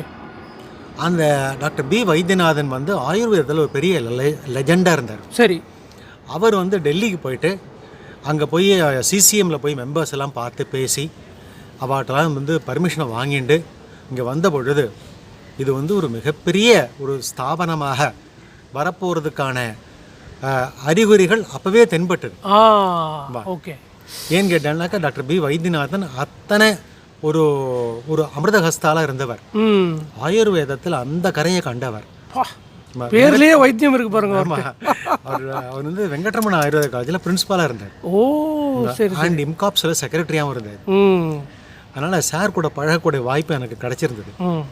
அதனால் அப்படியாக ஆரம்பிக்கப்பட்ட இந்த கோர்ஸ் வந்து 30 பசங்களை தான் வச்சு ஆரம்பித்தாங்க. சரி. அது வந்து என்ன ஆயிடுதுன்னு கேட்டாங்கன்னா போக போக போக 30 வந்து 40 பண்ணினான். எப்படின்னு கேட்டேன்னா வருஷா வருஷம் இந்த சென்ட்ரல் கவர்மெண்ட்லேருந்து ஒரு டீம் வரும் இங்கே வந்து இன்ஸ்பெக்ட் பண்ணுவான் இந்த காலேஜில் சௌகரியம் எப்படி இருக்கு, சரியா நடக்கிறதா, இன்ஃப்ராஸ்ட்ரக்சர் எப்படி இருக்கு, போதுமான அளவுக்கு வாத்தியார்கள் இருக்காளா அப்படிங்கிறதெல்லாம் பார்த்துட்டு ஒரு வருஷம் கூட அவ இல்லைன்னு சொல்லலை இன்னி வரைக்கும். பெரிய ஆமாம் பெரிய விஷயம். அதனால் வருஷா வருஷம் இந்த பர்மிஷன் நமக்கு கிடச்சுட்டே இருந்திருக்கு. கம்ப்ளைண்ட்ஸ் ரினியூ ஆகிட்டே இருக்கும் இல்லையா? அது வந்து 30 40 ஆகி 40 50 ஆகி 50 60 ஆகிருக்கு இன்னைக்கு. இந்த 60 100 ஆக்கணும் அப்படிங்கிறது தான் நம்முடைய ஆசை. Next target. ஓகே. அதுக்கான எல்லா முயற்சிகளையும் நம்முடைய ப்ரெசன்ட் மேனேஜ்மெண்ட் பண்ணிட்டு இருக்கா. அதுக்கு என்ன ரிக்குவயர்மெண்ட்? இந்த 60லேருந்து இந்த 100 போகிறதுக்கு ஒரு இப்போ இருக்கக்கூடிய வாத்தியார்கள் வந்து ஸ்ட்ரென்த் ஜாஸ்தியாக இருக்கணும். ஓகே. இத்தனை ப்ரொஃபஸர், இத்தனை அசோசியேட், இத்தனை அசிஸ்டன்ட் ப்ரொஃபஸர்ஸ்னு இருக்கணும். சரி. அது பிரகாரம் இருந்தால்னா நமக்கு அவள் டெஃபினட்டாக பெர்மிஷன் கொடுப்பா. தமிழ்நாடு கவர்மெண்ட்லேருந்து ஒரு இன்ஸ்பெக்ஷன் வருவா. வந்துட்டு அவளும் சரின்னு சர்டிஃபிகேட் கொடுத்தாள்னா அதை எடுத்துட்டு சென்ட்ரல் கவர்மெண்ட்டுக்கு நம்ம சப்மிட் பண்ணணும். ஓகே. அப்புறம் அங்கேருந்து ஒரு டீம் வந்து இன்ஸ்பெக்ட் பண்ணிவிட்டு நமக்கு பர்மிஷன் கொடுப்பாங்க. அப்போ 2 கம்ப்ளைண்ட்ஸ் இருக்குது, ஸ்டேட் கவர்மெண்ட் இருக்குது, சென்ட்ரல் கவர்மெண்ட். ஆமாம். ஓகே. இதில் பார்த்தேன்னா 2019 நமக்கு வந்து இங்கே ஒரு IAS ஆஃபீஸர் வந்து படித்தா இந்த கோர்ஸை. ஆமாம். அவள் வந்து ஷீலா ராணி சுங்கத்துன்னு பேர். ஓகே. அவள் வந்து தமிழ்நாடு கவர்மெண்ட்டில் செக்ரட்டரியாக இருந்தாள், IAS ஆஃபீஸர். அந்த வயசில் வந்து படித்தா? ஆமாம், 60 வயசு அவள் வந்து படித்தாங்க. ஓகே. அவள் ஆத்துக்காரரும் IAS ஆஃபீஸர் தான். ஓ சரி. அவரும் தமிழ்நாடு கவர்மெண்ட் தான். இந்த அம்மா இங்கே வந்து படிச்சுக்கும் பொழுது இந்த ஆயுர்வேதத்தை வந்து நல்லா கற்றுன்னு இருக்கும்பொழுது அவளுக்கு ஒரு ஆசை, இங்கே ஒரு PG நம்ம ஆரம்பிக்கணும் அப்படின்னு சொல்லிட்டு தன்னுடைய பெரும் முயற்சிகள் மூலமாகவும் என்ன பண்ணினா அவள் டெல்லியிலலாம் பேசி தமிழ்நாடு கவர்மெண்ட்டில் அங்கே இருக்கக்கூடிய ஹெல்த் மினிஸ்டர்ட்டெல்லாம் பேசி நமக்கு 5 டிபார்ட்மெண்ட்டில் PG வாங்கி கொடுத்தா. ஓப்பா, எங்கேருந்து யாரோ வந்து ஏதோ எப்படி பண்ணுறாங்கல்ல. ஆமாம். அந்த PG வந்தது நமக்கு வந்து மிகப்பெரிய பாக்கியம். ஏன்னு கேட்டீங்கன்னா நம்ம வந்து இப்போ வந்து த்ரூ அவுட் த இந்தியா நம்ம தெரிய வரோம். ஏன்னா இப்போ PG படிக்கிற குழந்தைகள் பார்த்தீங்கன்னா நிறைய பேர் புனே, மும்பை, டெல்லி, கல்கட்டா அங்கேருந்துலாம் வந்து படிக்கிறாங்க. நிறைய ஹிந்தி பேசுகிற குழந்தைகள்லாம் வந்து படிக்கிறாங்க. அதனால் இந்த 5 டிபார்ட்மெண்ட் என்னென்னு கேட்டால்னாக்கா, ஒன்று வந்து காய சிகிச்சா, அதாவது ஜென்ரல் மெடிசின். இன்னொன்று வந்து சல்ய தந்திரம், அதாவது சர்ஜரி. இன்னொன்று வந்து பிரசூதி தந்திரம், அதாவது கைனகாலஜி அண்ட் ஆப்ஸ்டெட்டிக்ஸ் அண்ட் கைனகாலஜின்னு பேர். 4வது வந்து ரசசாஸ்திரம் அப்படின்னு ஒரு கோர்ஸ். இன்னொன்று வந்து பஞ்சகர்மா அப்படின்னு இன்னொன்று. இதில் பார்த்தீங்கன்னா இந்த பஞ்சகர்மா, காய சிகிச்சா, இந்த பிரசூதி தந்திரம் இதெல்லாம் வந்து கிளினிக்கல் டிபார்ட்மெண்ட்ஸில் வருது. இந்த சல்யமும் அதில் வரும். இந்த ரசசாஸ்திரம் அப்படிங்கிறது மட்டும் நான் கிளினிக்கல் டிபார்ட்மெண்ட். அதனால் அப்படி 5 டிபார்ட்மெண்ட்டும் இந்த வருஷம் வரைக்கும் இந்த இடத்துல ஒரு சீட்டாவது ஃபில் ஆகலை அப்படின்னு வரவே இல்லை. ஓ, ஆல்வேஸ் ஃபுல்லாக இருந்தது. Always full. யூஜி ஆகட்டும் பிஜி ஆகட்டும் எப்போவுமே நமக்கு பசங்க ஃபுல்லாக இருக்கா. டிமாண்ட் இன்ஃபேக்ட் அதிகமாக இருக்குது. ஓகே, இன்னும் நிறைய பேர் கேட்குறான். நம்மளால் ஆஃபர் பண்ண முடியல. It's a good sign actually. அந்த அளவுக்கு நல்லா வந்துட்டுருக்கு. இங்கே பார்த்தேன்னா இங்கே வந்து கேர்ள்ஸுக்குன்னு ஹாஸ்டல் இருக்குது, பாய்ஸுக்குன்னு ஹாஸ்டல் இருக்குது, தனித்தனியாக. ஆமாம், தனித்தனியாக இருக்குது. எல்லா சௌகரியங்களும் பண்ணி கொடுத்துருக்கா. நல்ல 3 வேளையும் நல்ல சாப்பாடு, நல்லா தங்கக்கூடிய இடம். இங்கே இருக்கக்கூடிய தண்ணீர் பார்த்தேன்னா ஒரு தடவை ஒரு பிரச்சனை வந்தது. என்னென்னு கேட்டாலும் இங்கே இருக்கிற தண்ணி வந்து நன்னா இல்லை அப்படின்னு பசங்கள்லாம் ரொம்ப ஒரு ஸ்ட்ரைக்கு மாதிரி ஆயிடுத்து, கிளப்பி விட்டுட்டோம். ஆமாம், 2001 என் ஞாபகம். அப்போ என்ன ஆயிடுதுன்னு கேட்டால்னாக்கா, இதை நாங்கள் இங்கே இருக்கக்கூடிய வாட்டரை கொண்டு வந்து கிங் இன்ஸ்டிடியூட்டுக்கு அனுப்பிச்சிருந்தோம். சரி, கிண்டி ரிவ்யூக்கு. ஆமாம், அவள் அதை பார்த்துட்டு அவள் சொல்கிறா, this is a potable water, நீங்கள் கொதிக்க விடக்கூடிய வேண்டிய அவசியம் கூட கிடையாது, அந்த அளவுக்கு அப்படியே குடிக்கலாம் அப்படின்னு ஒரு சர்டிஃபிகேட்டே கொடுத்தா. சரி, அந்த அளவுக்கு அற்புதமான ஒரு ஜலம், நல்ல இயற்கையான காற்று, நல்ல அற்புதமான ஒரு சூழல். இன்னொரு விஷயம் என்னன்னு கேட்டேன்னா, இந்த காலேஜில் வந்து இந்த காலேஜினுடைய பின்புறத்தில் ஒரு 3 ஏக்கரில் நமக்கு ஒரு ஹெர்பல் கார்டன் இருக்கு. அபூர்வமான மூலிகைகள் கொண்டு வந்து இங்கே வளர்க்குறோம். இதில் வந்து திருமலா ஹில்ஸ்ல இருந்தும் நம்ம வந்து மூலிகைகளை கொண்டு வந்து வளர்த்துருக்கோம். கேரளாவிலேருந்து மூலிகைகளை கொண்டு வந்து வளர்க்குறோம். இதில் அதிசயம் என்னன்னு கேட்டோம்னா, எந்த செடியும் நமக்கு வீணாக போகலை. Very nice. அவ்வளோ ஃபெர்டைல் சாயில். அதுலேயே அந்த லேண்டோட மகத்துவத்தை பற்றி தெரியுது. அதுலேயே அதனால் அவ்வளோ அற்புதமான ஒரு மண் வளம், தண்ணீர் வளம், இயற்கை எல்லாம் சூழ்ந்த ஒரு நிலையில் நம்ம இங்கே இருந்துட்டுருக்கோம். நல்லா இந்த கோர்ஸ் நடந்துட்டுருக்கு. இந்த கோர்ஸ் வந்து இப்படி வந்துட்டுருக்கிற இந்த சுச்சுவேஷனில் மேற்கொண்டு இது வந்து வளர்வதற்கான ஒரு முயற்சியாக நம்ம இங்கே வந்து ஸ்வர்ணப்பிராசனம் அப்படின்னு ஒரு ப்ரோக்ராம் பண்ணுறோம். ஓகே, இதில் என்னன்னு கேட்டேன்னாக்கா, ஒரு 2 வயசு குழந்தையிலேருந்து 16 வயசு வரக்கூடிய குழந்தைகள் வரைக்கும் இந்த ஸ்வர்ணப்பிராசனம் கொடுக்கப்படுறது. இது வந்து ஒரு யுனிக் ப்ரோக்ராம், நம்ம காலேஜினுடைய ஒரு தனித்துவமான ஒரு முயற்சி இது. ஏன்னா வேறு எந்த இடத்துலையும் தமிழ்நாட்டில் பண்ணலை. ஓ, ஆமாம். இது வந்து ஒரு குழந்தைக்கு ஒரு ஸ்பூனில் ஒரு மாத்திரையை வச்சு கொடுப்பா. அந்த குழந்தை அதை சப்பி சாப்பிடும். அது சாப்பிடச்சே அந்த குழந்தையனுடைய புத்திசாலித்தனமானது வளர்றது. 2வது இந்த நோய் எதிர்ப்பு சக்தி வளர்றது. இப்படி 2 வகையான ஆரோக்கியத்தை நாம் மேம்படுத்துகிறோம். வேக்சின் மாதிரி. ஆமாம், இந்த குழந்தைகளுக்கு இந்த ஸ்டாண்டர்ட் வேக்சின்ஸ் கொடுக்குற மாதிரி இதை கொடுக்குறோம். ஆமாம். ஓகே, இந்த ஸ்வர்ணப்பிராசனம் வந்து புஷ்ய நட்சத்திரத்தில் தான் கொடுக்கறது விசேஷம். அதனால் மாதத்தில் ஒரு முறை நம்ம இங்கே வந்து நடத்துகிறோம். இங்கே மட்டும் நம்ம இந்த கேம்பை நடத்தலை. இப்போ பார்த்தேன்னாக்கா 10-11 சென்டருக்கு வந்துட்டோம். அதில் காஞ்சி சங்கர மடத்துலையும் நடத்துகிறோம். ஓகே, நம்ம யூனிவர்சிட்டியில் நடத்துகிறோம். அது மொபைல் கேம்ப் மாதிரியா? மொபைல் கேம்ப் மாதிரி. ஓகே, நிறைய ஸ்கூல்ஸில் கொண்டு போய் நடத்துகிறோம். என்ன, அதனால் இது விரிவாக்கம் ஆயிண்டே இருக்குது. மாசத்துல ஒரு வாட்டியா? மாசத்துல ஒரு நாள் புஷ்ய நட்சத்திரம் அன்னைக்கு. பகவத்பாதாவில் ஒரு நட்சத்திரம் நினைக்கிறேன் புஷ்யம், அதனால அந்த புஷ்யத்தில் பண்ணுறேன் அன்னைக்கு நடத்துகிறோம். அதை அடுத்ததாக பார்த்தேன்னா, இது இன்னொரு ப்ரோக்ராம் என்னன்னு கேட்டேன்னாக்கா, மெடிக்கல் கேம்ப் இலவசமாக பண்ணுறோம். இங்கே பக்கத்தில் இருக்கக்கூடிய கிராமங்களுக்கெல்லாம் போய் அங்கே இருக்கக்கூடிய ஜனங்களை எல்லாம் கூப்பிட்டு அவளை உட்கார வச்சுட்டு அவளுக்கு என்ன பிரச்சனைகள் எல்லாத்தையும் கேட்டுவிட்டு அங்கேயே பிபி செக் பண்ணுறோம். அவளோட வெயிட் என்னன்னு பார்க்குறோம். அவளுக்கு வந்து சின்ன சின்ன ஒரு இந்த கிச்சன் ரெமடிஸ்ன்னு சொல்கிறோம் இல்லையோ, ஆமாம், அந்த மாதிரி சமையல் குறிப்புகள், அங்கேருந்து ஜீரகம், பெருங்காயம், என்ன ஓமம் எப்படி சாப்பிட்டா என்ன பலன். ஒரு உதாரணத்துக்கு சொல்கிறேங்க கேளுங்களேன். இந்த வேப்பலை கொழுந்து இருக்கும் இல்லையோ, ஆமாம், அதில் கொஞ்சோண்டு ஓமத்தை வச்சு அரைச்சி ஒரு சின்ன உருண்டை பண்ணி நீங்கள் குழந்தைகளுக்கு கொடுத்தேன்னா அது உட்புறத்தில் இருக்கக்கூடிய தேவையில்லாத கிருமிகள் எல்லாம் அழிஞ்சு வெளில வரும். இது இன்றைக்கும் தமிழ்நாடு கிராமங்களில் இருக்குது இந்த பழக்கம். ஆமாம், அதை வந்து நம்ம வந்து சொல்லித்தரோம், கிராமங்களில் போய் சொல்லித்தரோம். நேச்சுரோபதி மாதிரி. ஆமாம், இந்த மாதிரி ஒரு ஆயுர்வேதத்திற்கான ஒரு பிரச்சாரம் இப்படியாக நம்ம நிறைய பண்ணிட்டு இருக்கோம். ம் இங்கே பார்த்தேன்னா 3 பஸ் இருக்குது. ம் இந்த வந்து ஏன்னா எல்லா பசங்களும் ஹாஸ்டலில் படிக்க வேண்டிய ஒரு சுச்சுவேஷன் இருக்காது இல்லையா? ஆமாம். ஏன்னா லோக்கலாக வரக்கூடிய சில பேர் டே ஸ்காலர்ஸ் சென்னையிலேருந்து வரவாலாம் இருப்பா. ம் அவளெல்லாம் அழைச்சின்னு வரதுக்காக 3 வகையான பஸ் விட்டுருக்கோம். 3 டிஃப்ரெண்ட் ரூட்ஸில் போகிறது அது. ஆமாம், போகிறது. அதுக்கப்புறமா ஒரு ஆம்புலன்ஸ் சர்வீஸும் வச்சுருக்கோம் எமர்ஜென்சிக்கு. ஆமாம். இங்கே இருக்கக்கூடிய நோயாளிகள் அங்கே பார்த்தேன்னா இவ வந்து வெளியில் போய் தான் ஸ்கேன் பண்ணிக்கணும் அப்படிங்கிற அவசியம் கிடையாது. ஆ மொபைல் ஸ்கேன் யூனிட்டே உள்ளே வருது. ஓ வந்துட்டு ஒரு அப்டமனை ஸ்கேன் பண்ணணும் அப்படின்னா இங்கே பண்ணுறோம். இங்கே எக்ஸ்ரே யூனிட் வச்சுட்டு இருக்கோம். ஆ இங்கே எல்லா சௌகரியங்களையும் பண்ணி கொடுக்குறோம் நோயாளிகளுக்கு. ஓகே. இதில் இன்னொரு விஷயம் என்னன்னு கேட்டாக்கா அவள் இன்சூரன்ஸ் கிளைம் பண்ணலாம். ஆ ஓ சூப்பர். ஆமாம். ஓகே. நேஷனல் இன்சூரன்ஸ் கவர் ஆகுது. ஆ அது மாதிரி டிடிகே ஃபார்மா ஆ இவெல்லாம் கவர் பண்ணுறான். ஓகே. இப்போ அதுக்கான சர்டிஃபிகேட்ஸ்லாம் நம்மக்கிட்ட இருக்குது. ம் இப்போ அடுத்ததாக NABH வரப்போகிறது. ஆ சர்டிஃபிகேஷன். ஓகே. அது ரொம்ப இம்பார்ட்டன்ட் சர்டிஃபிகேஷன் இல்லையா NABH? அது கிடச்சுடுத்துனா நமக்கு வந்து கேஷ்லெஸ் சர்வீஸும் வந்துடும். ஆ ஓகே. அப்போ நம்முடைய இந்த பார்வை இருக்கோ இல்லையோ, ஆமாம். இந்த இந்த இந்த மருத்துவமனுடைய ஒரு விரிவாக்கம் ஆமாம். இந்த இந்தியா பூரா தெரியும். ம் அதற்கான ஏற்பாடுகளும் இந்த வந்து பர்சன்ட் மேனேஜ்மெண்ட் வழியாக பண்ணிட்டு இருக்கா. நல்லதொரு முயற்சிகள்.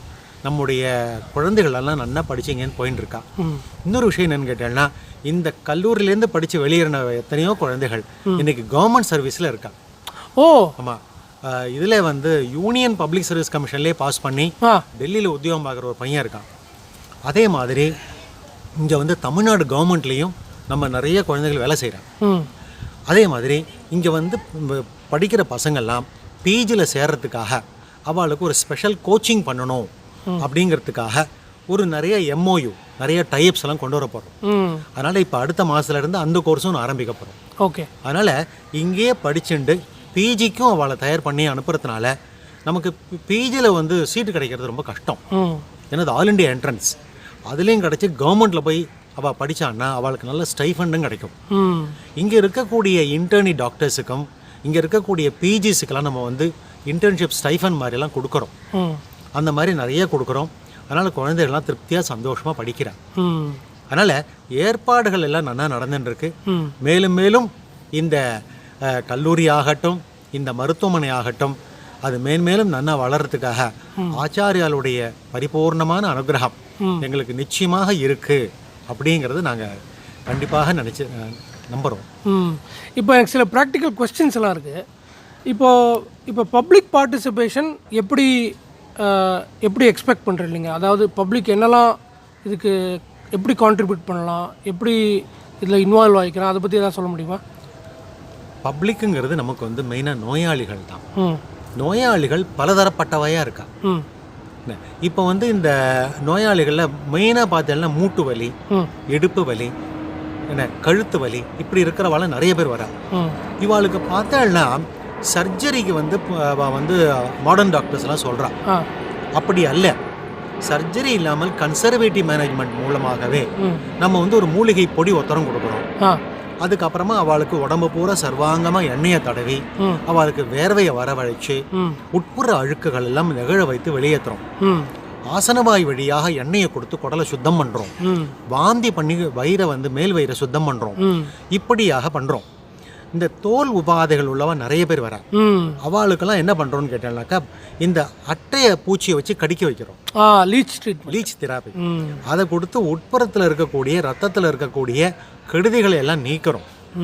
இப்படியெல்லாம் பண்ணுறதுனால இந்த பப்ளிக்கினுடைய அந்த ஒரு அப்ரோச் இன்ஸ்டிடியூஷன் வந்து நிறைய ஆயின்னு இருக்கு. அதனால் இப்போ பார்த்தீங்கன்னா அடுத்தது ஆன்லைன் கன்சல்டேஷன் இவ கொண்டு வர போகிறேன். அது ஏற்கனவே ரெடி ஆகிடுத்து. இந்த மாதம் கடைசியிலேருந்து அதையும் ஆரம்பிச்சிட போகிறோம். அதனால் உலகம் பூரா இருக்கக்கூடிய மக்கள் நம்ம ஆன்லைனில் டாக்டர்ஸ் கூட கன்சல்ட் பண்ணலாம். இங்கிருந்தே மெடிசின்ஸை வந்து எப்படி அனுப்புறது அப்படிங்கிறதுக்கான ஒரு முயற்சிகளையும் பண்ணிட்டு இருக்கோம். இங்கேயே மருந்துகளை சிலதெல்லாம் தயார் பண்ணுறோம். ஓகே. ஆமாம், இன்ஹவுஸ் ப்ரிப்பரேஷன்ஸ்லேயும் மருந்து தயாராக இருக்குது. And you are selling it also? Yes, we are selling it. அதில் பார்த்தீங்கன்னா ஒரு உதாரணம் சொல்கிறேங்க இல்லைங்களேன், உத்வர்த்தனம்னு ஒரு சூர்ணம். அது வந்து நம்ம டாக்டர் பி வைத்தியநாதன் சாருடைய ஃபார்முலா தான் அது. ஓகே. அந்த உத்வர்த்தனம் சூர்ணத்தை என்ன பண்ணுறோன்னா புளிச்ச மோரில் கரைச்சி சூடு பண்ணி ஒரு தொப்பை ரொம்ப பெருசாக இருக்கு எனக்கு அப்படின்னா அந்த தொப்பையை கரைக்கிறதுக்காக நம்ம வந்து கீழே இருந்து மேலாக தேய்ச்சி விடுறது அப்படின்னு ஒரு வைத்தியம் பண்ணுறோம். இதனால் எத்தனையோ பேர் பயணப்படுறா. அதனால் இந்த மாதிரி நிறைய இன்ஹவுஸ் ப்ரிப்பரேஷன்ஸ் நிறைய பண்ணுறோம். சோப் தயார் பண்ணுறோம், என்ன பல்பொடி தயார் பண்ணுறோம், வாயில் மவுத் ரெஃப்ரெஷ்னஸ் தயார் பண்ணுறோம். அந்த மாதிரி காலில் புண்ணு ஏற்பட்டிருக்கு, அதை சுத்தம் பண்ணுறதுக்காக இந்த வேப்பம் பட்டை, மேலும் சில கருங்காலி கட்டை இதையெல்லாம் போட்டு சில பட்டைகள்லாம் தயார் பண்ணி இங்கேயே சூர்ணமாக விற்கிறோம். அதனால் ஒரு அவேர்னஸ் அப்படிங்கிறது இன்றைக்கி நம்முடைய இன்ஸ்டிடியூஷன் மூலமாக வெளியில் நன்னா பப்ளிக்கு போயின்னு இருக்கு. அதே மாதிரி பப்ளிக்கினுடைய ரெஸ்பான்ஸும் இங்கே நன்னா வந்துட்டே இருக்கு. இன்னொன்று வந்து என்னென்னு கேட்டேன்னா, நம்ம வந்து கம்பெனிஸ்லாம் போய் பேசுகிறோம். அங்கே போய் இந்த ஆயுர்வேதத்தை பிரச்சாரம் பண்ணுறதுக்காக நிறைய பவர் பாயிண்ட் ப்ரெசன்டேஷன்ஸ்லாம் பண்ணுறோம். ஓகே, பண்ணுறதுனால அந்தந்த கம்பெனிக்காராலே அவெல்லாம் இங்கே வந்து ரெஃபர் பண்ணுறாங்க. ஓகே, குரூப் ட்ரீட்மெண்ட்ஸ் அதெல்லாம். இப்போ ஹுண்டாய் இருக்குது, பக்கத்துலேயே வந்து நிறைய அந்த கிளாஸ் கம்பெனிஸ்லாம் இருக்குது. அங்கேருந்துலாம் நிறைய பேர் வந்து நம்மக்கிட்ட வைத்தியம் பண்ணிக்கிறோம். இதுக்கெல்லாம் என்ன காஸ்ட்? ஒரு 200 பேர் வரணும், ஒரு 400 பேர் வரணும்னா என்ன காஸ்ட்? எப்படி? இங்கே வந்து ரெஜிஸ்ட்ரேஷன் சார்ஜஸ் உண்டு. ஓகே, முதல் நாள் வரும்போது 200 ரூபாய் registration charge per head. Okay, வேற டாக்டருக்கு கன்சல்டேஷன் ஃபீஸ்லாம் கிடையாது. ஓகே, அது ஃப்ரீ. அந்த அங்கே இருக்கக்கூடிய அந்த கன்சல்டேஷன் முடிஞ்சதுக்கப்புறம் அவன் மருந்து வாங்க வரா பாருங்க, அதில் வந்து இன்ஹவுஸ் ப்ரிப்பரேஷன்ஸ் மெடிசன்ஸும் இருக்கும், வெளியில் கம்பெனி ஐட்டம்ஸும் நாங்கள் வச்சுட்டு இருக்கோம். ஓகே, அதனால் ரெண்டுமே சேர்ந்து தான் விற்பனை பண்ணுறோம். ஓகே, அதனால் ரெண்டு வகையிலையும் நமக்கு வந்து நஷ்டம் கிடையாது, நல்ல லாபத்தில் தான் போயிட்டு இருக்கு. Okay, super. In terms of இது donations, help from people in terms of getting things done for the college, இந்த மாதிரி ஏதாவது இப்போ ஏதாவது பிளான் இருக்கா? ஏதாவது அது வந்து இந்த சிஎஸ்ஆர் பற்றி கேட்குறேன். ஆமாம், டொனேஷன்ஸுங்கிறது நாங்கள் இங்கேருந்து யாருக்கிட்டையும் நம்ம கேட்குறதெல்லாம் கிடையாது. அவள் வந்து தேவைப்படுறது அப்படின்னு வச்சுக்கோங்களேன், அது வந்து ட்ரஸ்டி மூலமாக அவள் பண்ணுவாள். ஓகே, நம்ம இங்கே ஆயுர்வேத காலேஜ்லேருந்துலாம் கேட்குறது. ஓகே, அவளாக பண்ணுவாள். சரி, கொஞ்சம் ஆயுர்வேதத்தை பற்றி கொஞ்சம் ஒரு ப்ரீஃப் சொல்ல முடியுமா? ஒரு லிட்டில் ஷார்ட் ப்ரீஃப். ஆயுர்வேதத்தில் வந்து மொத்தம் வந்து 14 வகையான பிரான்ச்சஸ் இருக்குது. ஓகே, அதில் வந்து மெயினாக வந்து ஃபஸ்ட் இயரில் பசங்க வந்து படிக்கும் பொழுது மூல சித்தாந்தம், அதாவது ஆயுர்வேதத்தினுடைய ஆழ்ந்த தத்துவங்களை படிக்கிறது. இந்த தத்துவங்கள் என்னன்னு கேட்டாங்கனாக்கா, நம்ம சரீரத்தில் உடம்புல பார்த்தேன்னா வாதம், பித்தம், கபம்னு மூன்று தோஷங்கள் இருக்குது. இந்த 3 தோஷங்களை பற்றி தான் இந்த கோர்ஸ் பூரா படிப்பா. இந்த வாதம் ஜாஸ்தியாகிறதுக்கு என்ன காரணம், என்ன வகையான உணவுகள் அப்படிங்கிறத சொல்லி தருவோம். இப்போ ஆறி போன பருப்பு சாம்பார், மொச்சக்கொட்டை, காராமணி, வேர்க்கடலை, கடலை எண்ணெய், இதெல்லாம் வாயுவை அதிகப்படுத்தும் அப்படின்னு சொல்லித்தரோம். அடுத்ததாக பார்த்தீங்கன்னா, அந்த வாயு ஜாஸ்தி ஆகிடுதுன்னா அதனால் வரக்கூடிய நோய்கள் என்னென்ன, எலும்புகள் தகர்ந்து போகும். இப்போ ஓஸ்டியோமலேசியாங்கிறான், ஓஸ்டியோபீனியாங்கிறான், இப்படி எலும்புகள் தகர்ந்து போகிற நோய்களில் நம்ம வந்து எப்படி வைத்தியம் பண்ணுறது அப்படின்னு சொல்லித்தரதெல்லாம் ஆயுர்வேதம். அடுத்ததாக பார்த்தோன்னா பித்தம் ஏன் ஜாஸ்தியாகுதுன்னு கேட்டால், காரம், புளி, உப்பு நிறையா சாப்பிட்றதுனால பித்தம் ஜாஸ்தியாகுது. அந்த பித்தத்தை நம்ம வந்து பேதி மூலமாக நம்ம உட்புற கழிவுகளை வந்து நீக்கிறோம். அப்புறம் வந்து இனிப்பு, கசப்பு, துவர்ப்புனால அந்த பித்தத்தை சரி பண்ணுறோம். அடுத்ததாக சளி, நிறைய ஒரே நுரையீரலில் சளி வருது, ஒரே தலைபாரம், தலைவலி, அப்படி மூக்கில் ஜலதோஷமாக கொட்டுறது அப்படின்னு சொன்னால் அதுக்கு என்ன வைத்தியம், அது ஏன் எதனால் ஏற்படுறது, ரொம்ப இனிப்பு, புளிப்பு, உப்புனால நமக்கு வந்து சளி ஜாஸ்தி ஆகும், காரம், கசப்பு, துவர்ப்புனால குறையும், இப்படின்னு சொல்லி தரக்கூடிய சித்தாந்தங்கள் நிறைந்தது தான் ஆயுர்வேதம். இது வந்து ஃபஸ்ட் இயரில் படிப்பா. அனாட்டமி அண்ட் ஃபிசியாலஜி ரெண்டும் படிக்கிறான். அப்போ வந்து நம்முடைய இந்த டெட் பாடியை வந்து கட் பண்ணிவிட்டு அது உட்புற உறுப்புகள்லாம் எங்கெங்கே லொக்கேட் ஆகிருக்கு, அதில் என்னென்ன வகையான பிளட் சப்ளை ஆகுது அப்படின்னு சொல்லி தரதெல்லாம் இருக்குது. மேனிக்வின்ஸ்ன்னு சொல்லக்கூடிய அந்த பொம்மைகள், அதெல்லாம் கூட நம்ம நிறைய இங்கே வரவழைச்சிருக்கோம் டெமோக்காக. அதையும் வச்சுட்டு நிறைய சொல்லித்தரேன். இப்படி ஃபஸ்ட் இயர்லாம் முடிச்சுட்டும் செகண்ட் இயரில் வரும்பொழுது திரவிய குணம் மெயின் பார்ட், அதாவது பிளான்ட் ஸ்டடி, செடி கொடிகளை பற்றி படிக்கிறது. அது இன்னொன்று வந்து ஆல்கமி, அதாவது ரசசாஸ்திரம், எப்படி வந்து மெர்க்கூரியல் ப்ரிப்பரேஷன்ஸ் என்னென்ன, அப்புறம் சல்ஃபரில் ப்ரிப்பரேஷன்ஸ் என்னென்ன இருக்குது அப்படின்னு சொல்லித்தர படிப்புகள் அந்த மாதிரிலாம் இருக்குது. கடைசி வருஷம் வரும்பொழுது அவள் வந்து சர்ஜரியை பற்றி படிக்கிறா, ஜெனரல் மெடிசன், காய சிகிச்சைலாம் பற்றி படிக்கிறா, கண், காது, மூக்கு இருக்குது பாருங்க, அது சம்மந்தமாக நிறைய இங்கே வந்து சொல்லித்தரோம். அதனால் இந்த கோர்ஸ் வந்து ஆயுர்வேதம் அப்படிங்கிறது சுருக்கமாக பார்த்தோம்னா எல்லா வகையான நோய்களை பற்றிய எல்லா விவரங்களையும் இந்த 4.5 years கோர்ஸ் அதில் வந்து படிச்சுடுவான். ம் ஒரு 1 year இன்டர்ன்ஷிப் ப்ரோக்ராம் இருக்குது. அந்த 1 year கம்பல்சரியாக பண்ணி ஆகணும். இந்த நடுப்புற வந்து பொங்கலுக்கு லீவ் எடுக்கிறது, ம் தீபாவளிக்கு போகிறதுலாம் கிடையாது. ஏன்னா எடுத்தே ஆகணும். ஆமாம். அது வந்து அந்த எப்படி பண்ணலாம் கேட்டாக்கா ஒரு ஒரு மாதத்துக்கு ஒரு நாள் லீவ் அப்படி தான் கொடுப்பான். ஓகே. என்ன அந்த கொடுத்து வயசுக்கான ஹார்ட் ஒர்க் பண்ணி தான் ஆகணும். பண்ணி தான் ஆகணும். இந்த படிப்பை முடிச்சுட்டு மேற்கொண்டு அவன் வந்து மேல் படிப்புகள்லாம் படிக்கலாம். நம்ம காலேஜிலேயே பிஜி படிக்கிறதுக்காக இங்கே யூஜி படித்த பசங்களே வந்து ஜாயின் பண்ணுறான் விருப்பமாக. ஓகே. அதனால் அந்த அளவுக்கு நம்ம வந்து சொல்லித்தரோம். சரி, இப்போ இந்த மூலம் சிஸ்டம் இருக்கு இல்லையா ஆஃப் எஜுகேஷன், இப்போ சுஷ்ருத சமிதான்னு ஒன்று ஃபேமஸாக சொல்கிறான். அது மாதிரி என்னெல்லாம் இருக்குது இந்த ஆயுர்வேதத்தில் படிக்கிறது, எதெல்லாம் பேஸ் சப்ஜெக்டாக இருக்குது? பேஸ் சப்ஜெக்ட் வந்து அஷ்டாங்க ஹிருதயம் அப்படின்னு ஒன்று இருக்குது. அது வாக்படாச்சாரியால் எழுதினது. அடுத்ததாக பார்த்தீங்கன்னா சரக சம்ஹிதான்னு ஒன்று. ரொம்ப ஃபேமஸ். சரக சம்ஹிதா வந்து அவர் வந்து நிறைய காடுகளில் சஞ்சாரம் பண்ணி நிறைய சிஷ்யாலெல்லாம் அழைச்சின்னு போய் ஒவ்வொரு செடி கொடியும் பார்த்து சொல்லி கொடுத்துருக்காரு. அவர் எழுதின புஸ்தகம் தான் சரக சம்ஹிதா. இன்னொன்று வந்து Sushruta Samhita. Is the father of சர்ஜனினே பேர். ஆமாம். அதனால் அந்த காலத்தில் யுத்தம் நடக்கிறச்சே இந்த மூக்கெல்லாம் கட்டாயிடும். ஆமாம். மூக்கு கட்டாயிடுத்துனாக்கா இந்த ரைனோபிளாஸ்டின்னு பேர். இந்த இலையை சுருட்டி அங்கே வச்சுட்டோ அந்த இடத்துல வைத்தியம் பண்ணி மூக்கை திருப்பி வர வச்சுருவாங்க. அந்த அளவுக்கு சாமர்த்தியமாக அந்த நூல்களில் எழுதப்பட்டிருக்கு. அதனால் இந்த இந்த 3 தான் பெரிய சம்ஹிதை. சின்ன சின்ன சம்ஹிதை 3 இருக்கு. அது வந்து இவருது பாப பிரகாஷர் அப்படின்னு சொல்லக்கூடிய ஒரு நிகண்டு இருக்கு. அது மாதிரி தன்வந்தரி நிகண்டு, அது மாதிரி பேல சம்ஹிதா, அது மாதிரிலாம் இருக்கு. ஸோ லகுத்ரி பிரகத்ரின்னு பேர். லகுத்ரை பிரகத்ரை. இந்த வேதத்துக்கே த்ரைன்னு தானே பேர். ஆமாம் ஆமாம். திக்யஜு சாமால் த்ரைன்னு தானே சொல்லுவாது வேதத்தையே. ஸோ அப்படியாக நம்முடைய புஸ்தகங்கள் எல்லாம் இங்கே எல்லா புஸ்தகங்களையும் நம்ம வரவழைச்சு லைப்ரரியில் நிறைய ஸ்டோர் பண்ணி வச்சுருக்கோம். இப்போ அடுத்ததாக பார்த்தீங்கன்னா டிஜிட்டல் லைப்ரரியே வரப்போகுது. அதுவும் வந்துடுத்துனாக்கா ரொம்ப சௌகரியமாக இருக்கும் படிக்கிறதுக்கு. ஒரே ஒரு கிளிக் பண்ணலாம் அந்த புஸ்தகம் ஓப்பன் ஆகிடும். சூப்பர். கம்ப்ளீட்டாக படிக்கலாம். வேறு ஏதாவது சொல்லணும்னு நினைக்கிறீங்களா இதை பற்றி கடைசியாக? இந்த டீடாக்சிஃபிகேஷன் அப்படிங்கிறது தான் மெயின் இன்னைக்கு. ஆமாம். ஒரு நோய் வருதுன்னு வச்சுக்கோங்களேன், அந்த நோய்க்கான மூல காரணத்தை ஆராய்தல். அப்போ அந்த ஆராயும் பொழுது இப்போ வந்து குடலில் வந்து வாயு ஜாஸ்தி ஆகிடுது அப்படின்னு சொன்னால் அதுக்கு 2 வகையான சிகிச்சை சொல்லப்படுறது. ஒன்று சோதனம், இன்னொன்று சமனம். சோதனம் சொன்னால் சுத்தப்படுத்துதல், இன்னொன்று சமனம் பாசிஃபிகேஷன். ஸோ பியூரிஃபிகேட்டரி அண்ட் பாசிஃபிகேட்டரி டெக்னிக்ஸ்னு பேர். இந்த அலோபதிக் சிஸ்டமில் பார்த்தேன்னாக்கா பாசிஃபிகேட்டரி சிஸ்டம் தான் மேஜராக இருக்குது. ஆயுர்வேதத்தில் பியூரிஃபிகேட்டரி சிஸ்டம் தான் மேஜராக இருக்குது.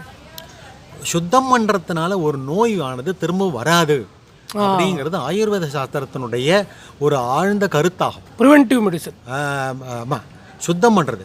ஏன்னா கிரமாத் அபங்கேபி மனோ பங்கோ அவசியம் பவத்யதா உத்திஷ்டேத யதா காலம் மலானாம் சோதனம் பிரதி அப்படிங்கிறது ஒரு மாணிக்க கல் இருக்குன்னு வச்சுக்கோங்களேன்.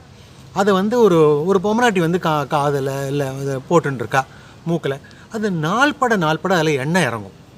ஆமாம், கரெக்ட். ஆமாம். அந்த எண்ணெய் இறங்கும் பொழுது அதனுடைய அந்த ஒளியானது குன்றி விடுகிறது. ஆமாம். அப்போ என்ன பண்ணுறோம், நம்ம அதை திருப்பியும் புதுப்பிக்கிறோம். கரெக்ட். ஸோ அதுக்கு சோதனம் தேவைப்படுறது, அதை சுத்தம் பண்ணணும்.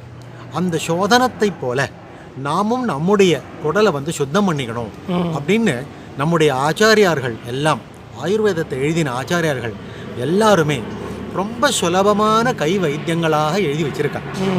எப்படி குடலை சுத்தம் பண்ணிக்கலாம். ஒரு உதாரணம் சொல்கிறேங்க. ஒரு 15 மில்லி விளக்கெண்ணெய் கொஞ்சம் சூடான பாலில் கரைச்சி காத்தால் குடிச்சு விட்றோம். அப்போ என்ன ஆகிடும், வயிற்றில் இருக்கக்கூடிய வாயு, கெட்டுப்போன மலம் எல்லாமே சேர்ந்து வெளில வந்துடும். இதனால் குடல் சுத்தமாக இருக்குது. இது ஒரு வகையான சுத்தம். பித்தத்தை வெளில தள்ளணும் அப்படின்னா சூரத்தாவாரைன்னு ஒரு விதை இருக்குது. அதை கொஞ்சம் பிஞ்சு கடுக்காயம், ரோஜா மொக்கு, கொஞ்சோண்டு சுக்கும், உலர் திராட்சையும் போட்டு நல்லா வெந்நீரில் ராத்திரி ஊற வச்சுருவான். மறுநாள் காத்தால் கசக்கி பிழிஞ்சுட்டோ அந்த வெந்நீரை, அந்த ஆறின வெந்நீரை குடிச்சிருவான். குடித்தாங்கன்னா நல்லா பித்தம் வெளில போயிடும், குடல் சுத்தமாக இருக்கு. ஏன்னு கேட்டீங்கன்னா இன்றைக்கி குழந்தைகள் நிறைய பேர் நூடுல்ஸ் சாப்பிட்றாங்க. என்ன பேல்பூரி, சமோசா, இந்த பானிபூரி, இதெல்லாம் கஷ்டப்பட்டு அது வாய் உள்ள இந்த பூரியை உடையாமல் தள்ள வேண்டியிருக்கு. இதெல்லாம் பண்ணுறச்சே உள்ள பித்தம் ஜாஸ்தியாகிடும். ஆனால் அந்த குழந்தைகளுக்கு தெரியாது. வாயில் புண்ணு வரும், வயிற்றில் எரிச்சல் வரும். இதையெல்லாம் எப்படி நீக்கிக்கிறது அப்படின்னு சொல்லித்தரது தான் ஆயுர்வேதம். நீக்கினா மட்டும் போராது, மேற்கொண்டு அந்த மாதிரி உணவுப் பொருட்களை சாப்பிடாம நம்ம ஆற்றுலேயே சமையல் பண்ணி சாப்பிட்றது எப்படி, நல்ல சமையல் குறிப்புகளோடு கூடிய நல்ல ஒரு ஆயுர்வேத சித்தாந்தம் இந்த கல்லூரியிலிருந்து கிடைக்கிறது என்ன. அதனால் இந்த ஆயுர்வேதம் தான் இன்றைக்கி பிரச்சாரத்தில் வரணும், நல்லா மேலே வரணும். நிச்சயமாக. ஆமாம், நிச்சயமாக. இந்த வெஸ்டர்ன் கல்ச்சரை உள்ளே கொண்டு வரக்கூடாது, நம்முடைய கல்ச்சரை உள்ளே கொண்டு வரணும். அப்படிங்கிறதுக்கான எல்லா முயற்சிகளையும் நம்ம இங்கேருந்து எடுத்துன்னு இருக்கோம். சூப்பர், ரொம்ப சந்தோஷம். நீங்கள் ஒரு மணி நேரம் உட்காந்து நீங்கள் ஃபுல்லாக சொல்லியிருக்கீள். இப்போ கான்டாக்டுன்னு நம்ம யாரை கான்டாக்ட் பண்ணலாம், இப்போ யாருக்காவது தொடர்பு கொள்ளணும் காலேஜை, எப்படி என்ன ப்ராசஸ் அதுக்கு வந்து தனித்தனியாக டெலிஃபோன் நம்பர்ஸ் வந்து நம்ம எல்லா இடத்துலையும் ப்ரொவைட் பண்ணுறோம். இப்போ வந்து ஓபிடின்னு இருக்குது, அப்புறம் வந்து ஜென்ரலாக ஆஃபீஸுக்கு ஒரு நம்பர் கொடுத்துருக்கா, அந்த நம்பரில் வந்து கான்டாக்ட் பண்ணினால்னா அவன் வந்து அந்தந்த டாக்டர்ஸோடு கனெக்ட் பண்ணிவிடுவான். ஓகே. ஸோ இந்த டேட்டில் வந்துருங்கன்னு சொல்லுவாள். அங்கே வந்துட்டோம்னா அந்த இடத்துல கான்டாக்ட் பண்ணி நம்ம வைத்தியம் பண்ணிக்கலாம். இப்போ இன்பேஷண்ட்லாம் எவ்வளோ நாள் வேணால் நீங்கள் அவள் இங்கே தங்கி வைத்தியத்துக்கு உண்டான அதெல்லாம் ஃபெசிலிட்டிஸ் எல்லாம் அதெல்லாம் பண்ணலாம். மாதக்கணக்காக தங்குறவாலாம் இருக்கா? நிறைய ஃபாரினர்ஸ்லாம் கூட வந்து தங்கி வைத்தியம் பண்ணிக்கிறாள். ஓகே.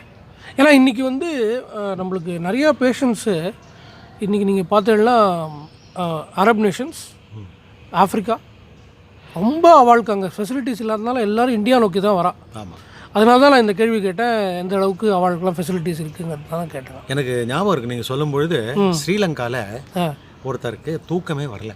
ஓகே. கிட்டத்தட்ட ஒரு 9 வருஷமாக தூக்கம் இல்லாமல் டெலிகம்யூனிகேஷன்ஸில் ஒர்க் பண்ணுறாரு.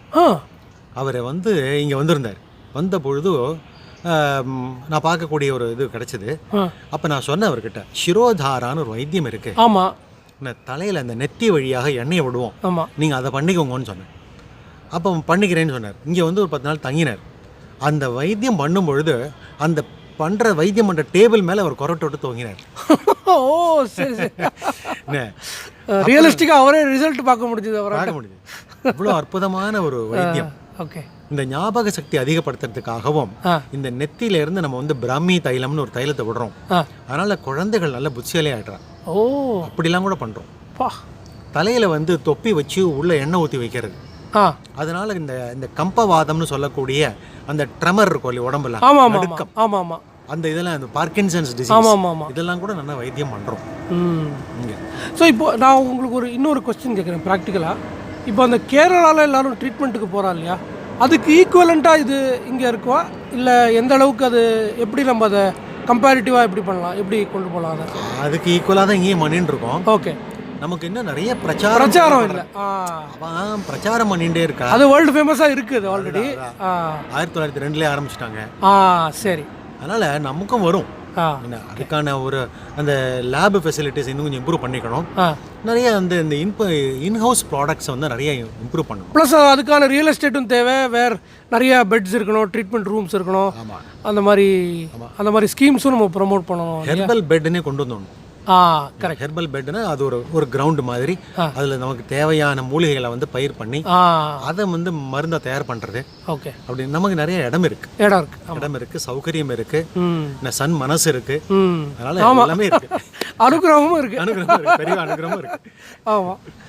சூப்பர், ரொம்ப சந்தோஷம் மாமா. நீங்கள் பொறுமையாக உட்காந்து எல்லாம் ஃபுல்லாக நீங்கள் சொல்லியிருக்கீள். இதுலேருந்து வர கேள்விகளெல்லாம் நான் வந்து கமெண்ட்ஸ்லேருந்து எடுத்து யார் யாருக்கு காண்டாக்ட் பண்ணுமோ அதெல்லாம் காண்டாக்ட் கொடுத்து என்னால் முடிஞ்ச கைடன்ஸை நான் இது பண்ணுறேன். நிச்சயமாக ரொம்ப சந்தோஷம். பெரியவா சரணம். சர்வே பவந்து சுகினஹ, சர்வே சந்து நிராமயாः, சர்வே பத்ராணி பஷ்யந்து, மா கஷ்சித் துக்கபாக் பவேத். ஓம் சாந்தி சாந்தி சாந்தி.